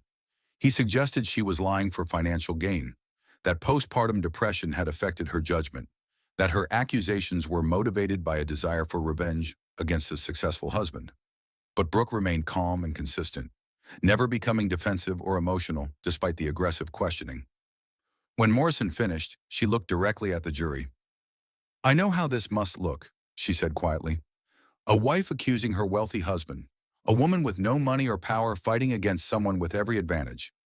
But I'm not here for revenge or money. I'm here because my daughter deserves to grow up in a world where violence has consequences, where the truth matters more than wealth or status." As the trial continued over the next 3 days, Vernon watched the jury's faces, trying to gauge their reaction. Some seemed sympathetic to Brooke. Others appeared skeptical. The case could go either way. On Friday afternoon, the jury began deliberations. Vernon, Brooke, and Gwen waited in a nearby conference room, tension filling the air like electricity before a storm. "Whatever happens," Brooke said, bouncing Hope gently, "we've told the truth. We've done everything we could." Vernon nodded, but privately he was terrified. If Clayton was acquitted, it would embolden him to continue his campaign against Brooke. And with his resources and connections, he might eventually succeed in taking Hope away. After 4 hours of deliberation, the jury returned with their verdict. Vernon held his breath as the foreman stood to speak. "On the charge of domestic violence, we find the defendant guilty." Vernon felt relief flood through him, but the foreman wasn't finished. "On the charge of aggravated assault, we find the defendant guilty. On the charge of endangering the welfare of a child, we find the defendant guilty." Guilty on all counts. Vernon looked across the courtroom and saw Clayton's face go white with shock and rage. For the first time since this began, the mask of civilized control completely slipped away, revealing the dangerous predator underneath. As the judge scheduled sentencing for the following week, Vernon realized that while they'd won this battle, the war was far from over. Men like Clayton didn't accept defeat gracefully, and his family had resources that could keep this fight going for years. But for now, justice had been served. Clayton would face prison time, and Hope would grow up knowing that her mother had been brave enough to fight for the truth. It was a beginning, not an ending, but sometimes a beginning was enough. The sentencing hearing was scheduled for the following Tuesday, but by Monday morning, Clayton's world had already begun to collapse in ways that went far beyond the criminal conviction. Vernon first learned about it when his phone rang at 6 a.m. It was Gwen, calling from her office where she'd been working through the night. "Have you seen the morning news?" she asked without preamble. "I just got up," Vernon replied, stumbling toward his coffee maker while trying to keep his voice down. Brooke and Hope were still sleeping in the guest room. "Turn on Channel 7. The story broke about 2 hours ago." Vernon grabbed the remote and found the local news channel. A well-groomed reporter was standing outside the gleaming headquarters of Marshall Industries, speaking earnestly into the camera. "ICM. Board of Directors announced late last night that CEO Clayton Marshall has been terminated effective immediately following his conviction on domestic violence charges. The company's stock price has already dropped 12% in pre-market trading as investors react to the scandal." Vernon felt a grim satisfaction as he watched the story unfold.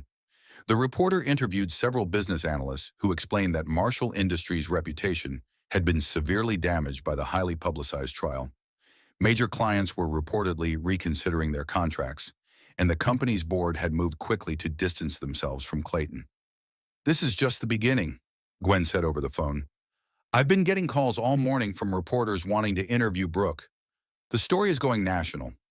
Vernon's satisfaction quickly turned to concern. Media attention could be a double-edged sword. It might help establish the truth about Clayton's abuse, but it could also expose Brooke and Hope to unwanted scrutiny and potential danger. What kind of interview requests? Everything from local news to national magazines, Gwen replied. There's apparently significant interest in the story of a wealthy CEO being held accountable for domestic violence. It's not something that happens very often. Vernon thought about the implications. Clayton had built his identity around being a successful businessman and community leader. Having that image destroyed publicly would be devastating to someone with his psychological profile. Gwen, I'm worried about how Clayton will react to this level of public humiliation. Men like him can become dangerous when they lose everything. I've already thought of that, Gwen said. I'm filing for an extension of the restraining order and requesting additional security measures. Clayton's facing prison time and complete social destruction that makes him unpredictable. After hanging up, Vernon made breakfast and waited for Brooke to wake up. When she emerged from the guest room carrying Hope, she looked more rested than she had in weeks. The trial had been emotionally exhausting, but the guilty verdict seemed to have lifted a weight from her shoulders. Good morning, she said, settling Hope into her high chair. Any news on sentencing? Vernon hesitated, then decided she needed to know about the media coverage. He showed her the news reports, watching her face as she absorbed the magnitude of the story. My God, Brooke said quietly, this is everywhere. The business community is treating it as a major scandal, Vernon explained. Domestic violence by a CEO is apparently rare enough to be newsworthy, especially when it involves attempted murder of a pregnant wife. Brooke was quiet for several minutes, feeding Hope while processing the information. Vernon, I know I should feel vindicated, but I'm actually scared. Clayton's lost everything now, his job, his reputation, his social standing. What if he decides he has nothing left to lose? Vernon had been thinking the same thing. Gwen's working on additional protection, and he's facing sentencing tomorrow. He might be in jail soon. Might be, Brooke repeated. But what if he gets a light sentence? What if his lawyers find a way to keep him out of prison? Before Vernon could answer, his phone rang again. This time it was Detective Thornton. Dr. Hamilton, we have a situation, Thornton said. Clayton Marshall violated his restraining order about an hour ago. He was spotted outside your apartment building by a neighbor who recognized him from the news coverage. Vernon felt ice in his veins. Is he still there? No, he fled when patrol cars arrived. But Dr. Hamilton, he left something behind that I think you should know about. Tonar, what kind of something? Photos of your sister and the baby. Recent photos, taken with a telephoto lens. He's been surveilling your apartment. Vernon's blood pressure spiked. Clayton had been stalking them, watching their movements, gathering information. Any idea how long he's been doing this? Based on the photo timestamps, at least a week, Thornton replied. Dr. Hamilton, I need you to be very careful. Men who engage in surveillance behavior often escalate to more direct action. Clayton's facing prison time and social destruction. He may feel he has nothing left to lose. After Detective Thornton hung up, Vernon immediately called his hospital supervisor to request emergency leave. He wasn't comfortable leaving Brooke and Hope alone, even for his shifts. What's wrong? Brooke asked, seeing his expression. Vernon explained about the surveillance photos, watching as fear crept back into her eyes. The brief sense of safety she'd gained from the guilty verdict was already evaporating. He was watching us, she said quietly, taking pictures of Hope. Vernon, what if he tries to take her? That's not going to happen, Vernon said firmly, though privately he shared her fear. We're going to stay together until this is resolved. No one goes anywhere alone. The phone rang again. This time it was their mother. Vernon, I just saw the news, Maureen said, her voice tight with worry. They're saying Clayton lost his job and that he violated the restraining order. Are you and Brooke safe? We're being careful, Mom, Vernon replied. The police are looking for him. I'm coming over, Maureen announced. Don't argue with me.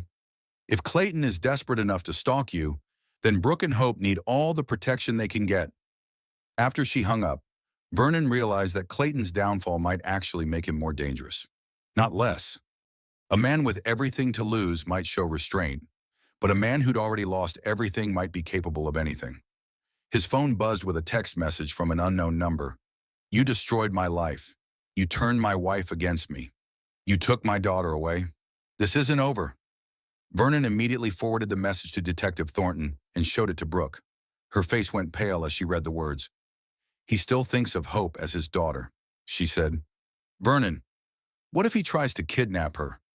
"We're not going to let that happen," Vernon said, though the text message had shaken him more than he wanted to admit. Clayton was clearly unstable and focused on revenge. Over the next few hours, more details emerged about Clayton's rapid downfall. The news reported that several of his business partners were now distancing themselves from him, claiming they'd had no knowledge of his violent behavior. His country club had suspended his membership, and his charitable board positions had been quietly terminated. Most damaging of all, former employees were beginning to come forward with stories about Clayton's temper and controlling behavior in the workplace. A pattern was emerging of a man who'd built his success through intimidation and manipulation, not just leadership skill. "It's like watching a house of cards collapse," Gwen said when she arrived that afternoon with additional legal documents. Everything Clayton built was based on maintaining a false image. Once that image cracked, the whole structure fell apart. "Any word on sentencing?" Vernon asked. "The prosecution is pushing for the maximum 10 years, Gwen replied. "With the media attention and the restraining order violation, the judge is likely to be harsh, but Clayton's lawyers are still fighting for probation and community service." Vernon couldn't imagine Clayton avoiding prison time, but wealthy defendants had advantages that others didn't. Money could buy skilled lawyers, character witnesses, and rehabilitation programs that might influence sentencing. That evening, as they ate dinner together, Vernon watched Brooke playing with Hope and felt a fierce protectiveness wash over him. These two innocent people had been targeted by a predator who'd systematically destroyed their sense of safety and security.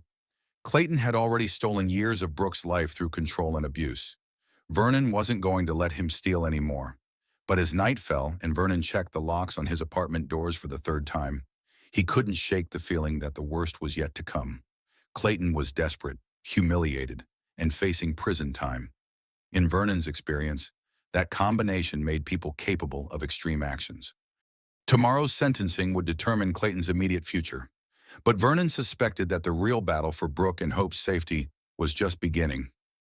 Outside his apartment window, the city lights twinkled peacefully, giving no hint of the danger that might be lurking in the shadows. Vernon made a mental note to stay vigilant. Their lives might depend on it.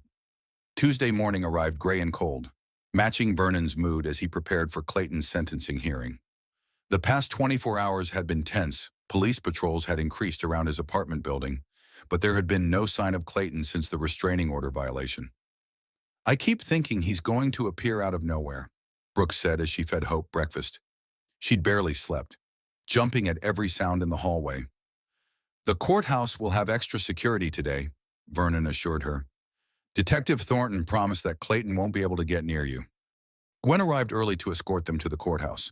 She'd arranged for them to enter through a private entrance to avoid the media circus that had gathered on the front steps. "The press coverage has been intense," Gwen reported as they drove downtown. 3 national news magazines want to interview Brooke, and there's a documentary filmmaker interested in telling the story. "I'm not ready for that," Brooke said immediately. "Maybe someday, but right now I just want Hope to be safe." Vernon agreed. Media attention might help other abuse victims by raising awareness, but Brooke's priority had to be protecting herself and her daughter. The courtroom was packed when they arrived. Vernon recognized several faces from Clayton's former social circle, though their expressions ranged from supportive to openly curious. The guilty verdict had divided Clayton's friends. Some blamed Brooke for destroying a good man, while others admitted they'd suspected something was wrong for years. Clayton entered with his legal team, flanked by court officers. He looked thinner than Vernon remembered, his expensive suit somehow making him appear smaller rather than more impressive. Prison orange would be a dramatic change from his usual wardrobe. Judge Fairfield called the hearing to order and asked both sides to present their sentencing arguments. The prosecution went first, with D.A. Kim laying out the severity of Clayton's crimes and the need for accountability. "Your Honor," De Kim said, "this case represents domestic violence at its most dangerous. Mr. Marshall's actions didn't just injure his wife, they required emergency surgery that could have failed, leaving a newborn without her mother. The defendant has shown no remorse for his actions and has continued to harass and stalk his victims, even after conviction. She presented evidence of the restraining order violation, the surveillance photos, and the threatening text message Vernon had received. Each piece of evidence painted a picture of a man who refused to accept responsibility for his actions. When Morrison rose for the defense, Vernon braced himself for another attempt to minimize Clayton's crimes, but the lawyer's usual confidence seemed to diminish the media coverage, and his client's continued bad behavior had clearly weakened his position. "Your Honor," Morrison began, "Mr. Marshall is a first-time offender who built a successful business and contributed significantly to the community. The stress of business pressures and impending fatherhood led to a moment of poor judgment that he deeply regrets." Vernon noticed that Morrison didn't claim Clayton was innocent, just that his crimes were aberrations rather than patterns. It was a subtle but significant shift in strategy. "Mr. Marshall has lost his career, his reputation, and his standing in the community," Morrison continued. "He's prepared to undergo counseling and anger management as part of his rehabilitation. Incarceration would serve no purpose other than revenge." Judge Fairfield listened to both arguments without expression, then asked if Clayton wanted to make a statement before sentencing. Vernon watched as his brother-in-law stood, wondering if he would finally show genuine remorse. "Your Honor," Clayton said, his voice carefully controlled, "I take full responsibility for my actions on the night in question. The stress I was under doesn't excuse what happened, and I deeply regret that my wife and daughter were hurt because of my poor judgment." Vernon noticed the careful phrasing Clayton admitted to poor judgment rather than deliberate violence, and he referred to Brooke and Hope as my wife and daughter, maintaining his claim to ownership even in his apology. "I've lost everything I worked for because of that night," Clayton continued. "My career, my reputation, my family. I understand that there must be consequences for my actions, and I'm prepared to accept whatever sentence you deem appropriate." When Clayton sat down, Judge Fairfield reviewed her notes for several minutes. The courtroom was completely silent, everyone waiting to hear how justice would be served. "Mr. Marshall," Judge Fairfield finally said, "I've presided over many domestic violence cases in my career, and I've learned to recognize the difference between genuine remorse and calculated manipulation. Your statement today focused primarily on your losses rather than your victim's suffering." Vernon felt a surge of hope. Judge Fairfield had seen through Clayton's performance. "Furthermore," the judge continued, "your behavior since conviction violating the restraining order, stalking your victims, sending threatening messages demonstrates that you view yourself as the wrong party rather than the perpetrator of serious crimes." Clayton's face remained impassive, but Vernon could see tension in his shoulders. "Domestic violence during pregnancy represents one of the most serious forms of assault because it endangers two lives," Judge Fairfield said. "Your actions required emergency surgery and could have resulted in the deaths of both your wife and unborn child. That you continue to minimize these actions tells me that you remain a danger to your victims." Vernon held his breath as the judge prepared to announce the sentence. "Mr. Marshall, I sentence you to 8 years in state prison on the domestic violence and assault charges, and 2 additional years for endangering the welfare of a child. These sentences will run consecutively, for a total of 10 years incarceration." 10 years. Vernon felt relief flooding through him as he heard Brooke's quiet gasp behind him. Clayton would be in prison for a decade, long enough for Hope to grow up and for Brooke to rebuild her life completely. Judge Fairfield wasn't finished. "Additionally, I'm issuing a permanent restraining order prohibiting any contact between Mr. Marshall and his victims. This order will remain in effect for 5 years after his release from prison." As the judge pronounced the sentence, Vernon watched Clayton's carefully maintained composure finally crack. His face flushed with rage, and he turned to stare at Brooke with undisguised hatred. "This isn't over," Clayton said loudly enough for the entire courtroom to hear. "You destroyed my life, but I'll find a way to destroy yours." Court officers immediately moved to restrain him as Judge Fairfield called for order. "Mr. Marshall, you've just threatened your victims in open court. I'm adding an additional charge of criminal intimidation to your record." As Clayton was led away in handcuffs, still shouting threats, Vernon felt both relief and continued concern. 10 years was a long sentence, but Clayton's final outburst proved that prison wouldn't cure his fundamental inability to accept responsibility. Outside the courthouse, Gwen gathered Vernon and Brooke away from the waiting reporters. "This is as good an outcome as we could have hoped for," she said. 10 years gives you time to establish complete independence and security." "What about his threats?" Brooke asked. "Even from prison, couldn't he find ways to hurt us?" "Prison communication is monitored," Gwen explained, "and the permanent restraining order means any attempt to contact you will result in additional charges. Plus, his financial resources are about to be significantly reduced." Vernon raised an eyebrow. "What do you mean? I filed for emergency asset recovery this morning," Gwen said with satisfaction. "Now that Clayton's been sentenced, we can move aggressively to reclaim the money he stole from Brooke. The offshore accounts, the fraudulent business investments, the property he purchased with marital funds, all of it can be recovered." For the first time since this nightmare began, Vernon saw genuine hope in his sister's eyes. "You mean I might actually have some financial independence?" "More than that," Gwen said. "Based on my analysis of your marital assets, you should recover enough money to buy a house, restart your career if you want to, and provide for Hope's future. Clayton's attempt to leave you with nothing is going to backfire spectacularly." As they drove home, Vernon reflected on how much had changed in just a few weeks. Clayton was going to prison. Brooke was regaining her independence, and Hope would grow up safe from her father's violence. Justice hadn't just been served, it had been comprehensive. That evening, as Vernon watched Brooke play with Hope in his living room, he felt a deep sense of satisfaction. The legal system had worked as it was supposed to, holding a wealthy abuser accountable despite his advantages of money and status. "Vernon," Brooke said quietly, "I want you to know how grateful I am. If you hadn't answered your phone that night, if you hadn't been willing to stand up to Clayton—" "You don't need to thank me," Vernon interrupted. "You're my sister. Protecting you and Hope isn't heroic, it's just what family does." "But not every family would have done what you did," Brooke said. "Some people would have encouraged me to work things out privately, to avoid scandal, to think about Clayton's career and reputation." Vernon thought about Clayton's parents, who had indeed pressured Brooke to minimize the abuse to protect their son's image. Those people enable abusers by prioritizing appearances over safety. "I'm going to make sure Hope understands that love doesn't hurt," Brooke said, kissing her daughter's forehead. "And that speaking the truth is always the right choice, even when it's difficult."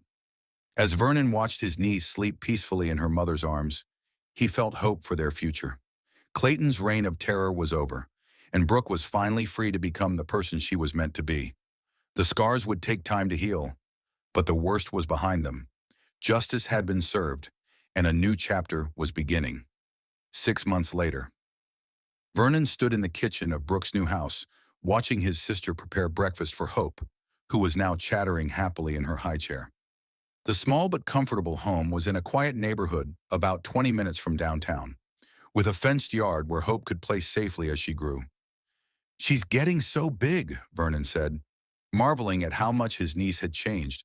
At 10 months old, Hope was pulling herself up to standing and showing the determined personality she'd inherited from her mother. "The pediatrician says she's advanced for her age," Brooke replied, cutting up small pieces of fruit for Hope's breakfast. "All that early stimulation in the NICU apparently helped her development," Vernon smiled, remembering those terrifying first weeks when Hope's survival had been uncertain. Now she was a healthy, curious baby who brought joy to everyone around her. The house around them reflected Brooke's growing confidence and independence. She'd chosen every piece of furniture herself, decorated the walls with photos of Hope and their family, and created a space that felt completely different from the sterile perfection of Clayton's penthouse. "Any regrets about not taking the bigger house?" Vernon asked. Gwen had recovered nearly $2 million in marital assets, enough for Brooke to buy a much larger home if she'd wanted. "None at all," Brooke said firmly. "This place is ours. Hope and I picked it out together, and we can afford the payments easily with what's left over after we set up her college fund. It's exactly what we need." Vernon was proud of how carefully Brooke had managed her recovered assets. She'd invested most of the money conservatively, ensuring long-term security for herself and Hope. The days of depending on anyone else for financial support were over. "Speaking of which," Brooke said, "I have some news. I had lunch with Sarah Chen yesterday, from the marketing firm downtown. The one who offered you a consulting position. That's the one. They want me to come on board as a full partner, specializing in crisis communications for businesses dealing with reputation management. Vernon raised an eyebrow. That's quite a career shift from your old marketing focus. Brooke laughed. Apparently, we're surviving a high-profile domestic violence case, and Media Circus makes me uniquely qualified to help other people navigate public relations disasters. Who knew my nightmare would become a professional asset? Are you going to take it? I think so, Brooke said, lifting Hope from her high chair. The hours are flexible, I can work mostly from home, and the money is excellent. Plus, it feels like I'd be using what happened to us for something positive. Vernon felt a surge of pride. 6 months ago, Brooke had been financially dependent and emotionally devastated. Now she was considering a prestigious business partnership that would utilize her intelligence and experience. What about daycare for Hope while you're working? Mom has volunteered to help, Brooke said. She's been amazing these past few months. I think she feels like she needs to make up for not seeing the abuse earlier. Shamam. Maureen had indeed been a constant source of support, visiting several times a week and providing the kind of practical help that new mothers desperately need. Vernon was grateful that their family had grown closer, rather than being torn apart by the crisis. Any word from Clayton? Vernon asked, though he already knew the answer. Prison mail was monitored, and Clayton hadn't attempted any contact since his final threats in the courtroom. Nothing direct, Brooks said, but Gwen heard through legal channels that he's not adjusting well to prison life. Apparently, wealthy businessmen don't have much status among other inmates. Vernon felt no sympathy for Clayton's difficulties. The man had built his life on controlling and intimidating others. Discovering that prison inmates weren't impressed by his former success was probably a harsh but necessary education. The important thing is that you and Hope are safe, Vernon said. Everything else is just karma. His phone buzzed with a text message from Detective Thornton. Wanted you to know Clayton Marshall was denied parole consideration. Earliest possible release is still 7 years away. Vernon showed the message to Brooke, who nodded with satisfaction. Good. 7 years is enough time for Hope to grow up not remembering him at all. They were interrupted by a knock at the front door. Vernon answered it to find a woman in her 30s with a professional but nervous demeanor. Ms. Hamilton, the woman said. I'm Jessica Torres from Channel 7 News. I was wondering if you might be willing to do an interview about your experience with domestic violence during pregnancy. Vernon started to close the door, but Brooke appeared beside him. What kind of interview? She asked. We're doing a series on domestic violence awareness, Jessica explained. Your case has become a symbol of how the justice system can work when victims find the courage to speak up. We'd like to highlight how you've rebuilt your life. Brooke considered the request for a moment. Let me think about it, she said. Can you call me next week? After Jessica left, Vernon asked, Are you seriously considering doing media interviews? Maybe, Brooke said. I've been getting calls from domestic violence support groups asking me to speak to other survivors. If telling my story helps even one woman recognize that she's being abused, it might be worth it. Vernon understood her reasoning, but he worried about the public attention. Just promise me you'll be careful about security. Even with Clayton in prison, his family is still out there. Margaret and Charles Marshall have been completely silent since the sentencing, Brooke said. I think they're too embarrassed by their son's crimes to cause any trouble. Vernon hoped she was right, but he'd learned not to underestimate the lengths that wealthy, powerful people would go to protect their interests. That afternoon, Vernon returned to his own apartment for the first time in weeks. He'd been staying in Brooke's guest room most nights, reluctant to leave her and Hope alone, despite the round-the-clock security system she'd installed. His apartment felt strangely empty after months of baby sounds and family chaos. Vernon realized how much he'd enjoyed having Brooke and Hope in his life every day, and how quiet his world had become without them. His phone rang. It was Nurse Colleen from the hospital. Vernon, I know you're on leave, but we have a situation that could really use your expertise. What kind of situation? 25-year-old woman, 34 weeks pregnant, came in with injuries she claims are from a fall, Colleen explained. But the injury patterns look familiar, and she seems terrified when her boyfriend visits. Vernon felt his protective instincts activate. What do the attending physicians think? They're not sure. The injuries could be consistent with a fall, but her behavior suggests there's more to the story. She keeps asking if her medical records are confidential and whether anyone can access them without her permission. Vernon recognized the signs a pregnant woman testing whether she could trust medical staff with the truth about abuse. It was exactly the kind of case where his experience with Brooke's situation could make a difference. "I'll be there in 30 minutes, he said. As Vernon drove to the hospital, he reflected on how his experience with Clayton's abuse had changed his perspective on his work. He'd always been a skilled trauma surgeon, but now he understood the human dynamics behind the injuries in ways he never had before. At the hospital, Vernon found the patient, Maria Santos, sitting alone in her room while her boyfriend spoke with nurses at the station. She was young and pretty, with the kind of quiet fear in her eyes that Vernon now recognized immediately. "Ms. Santos, I'm Dr. Hamilton," he said gently. "I specialize in trauma cases, and I'd like to examine your injuries if that's okay with you."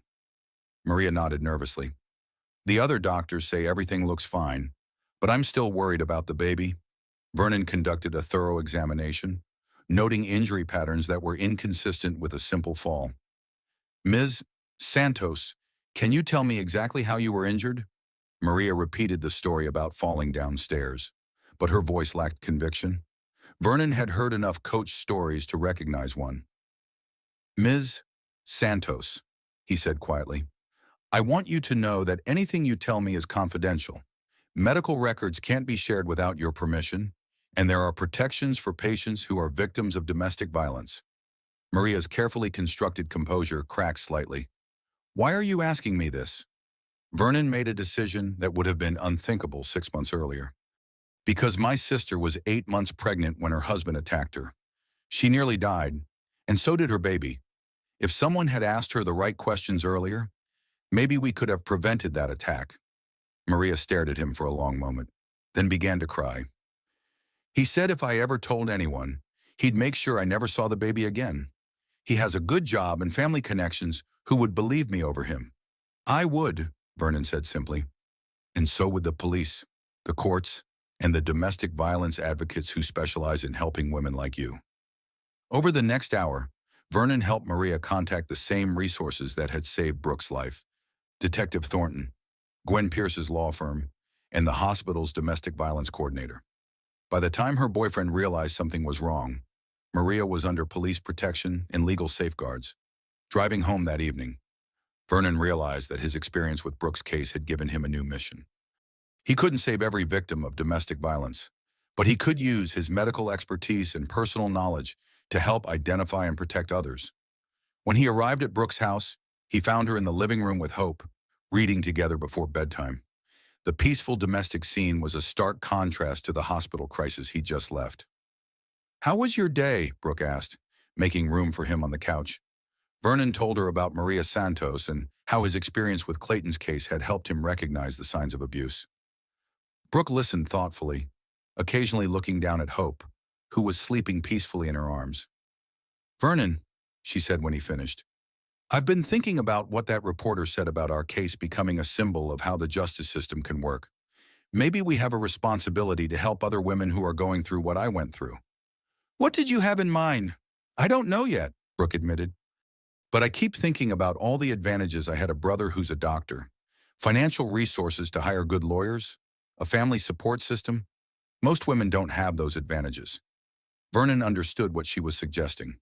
Their experience with Clayton hadn't just been a personal victory, it was proof that domestic violence could be successfully prosecuted even when the abuser had significant social and economic power.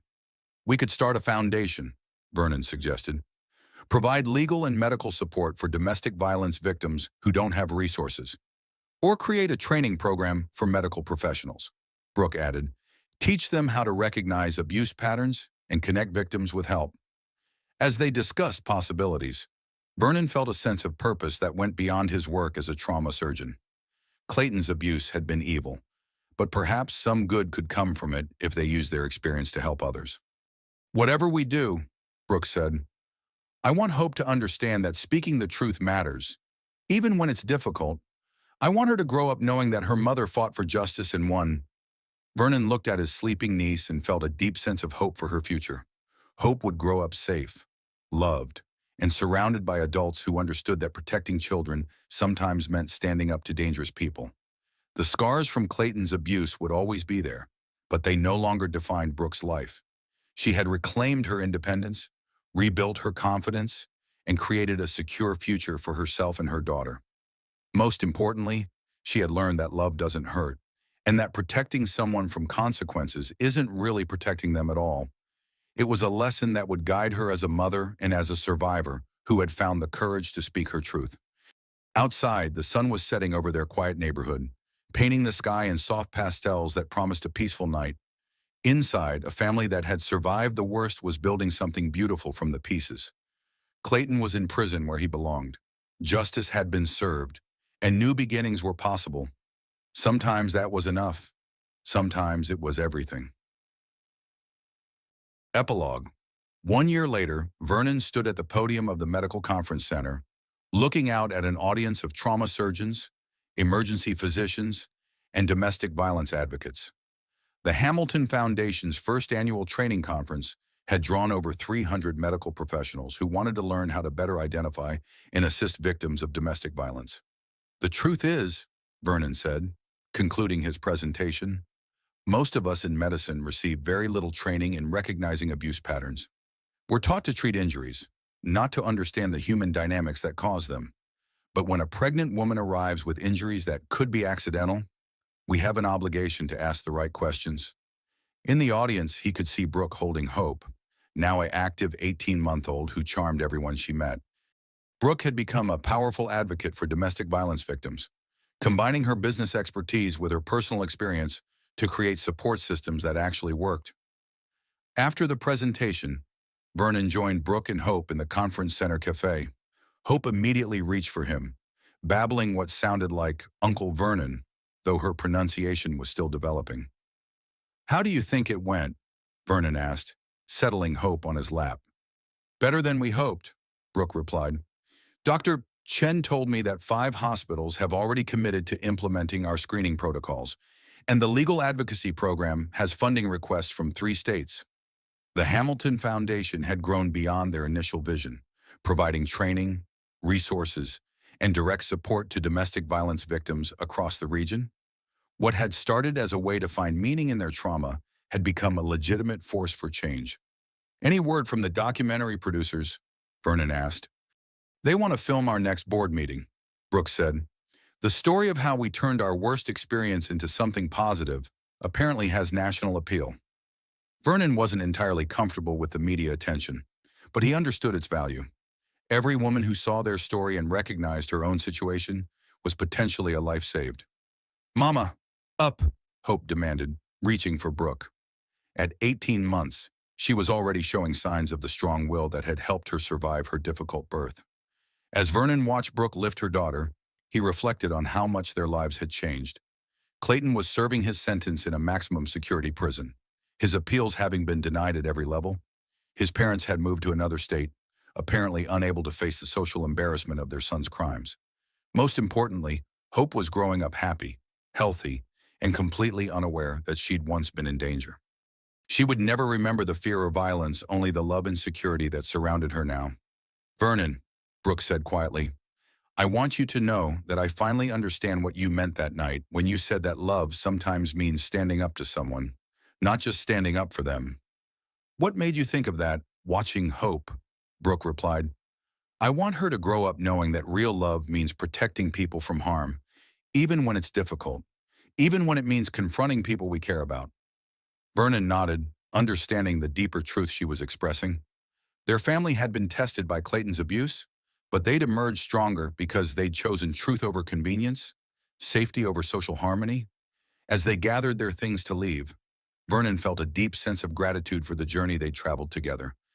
It had been painful, terrifying, and exhausting, but it had also proven that justice was possible, that families could heal, and that speaking the truth really did matter.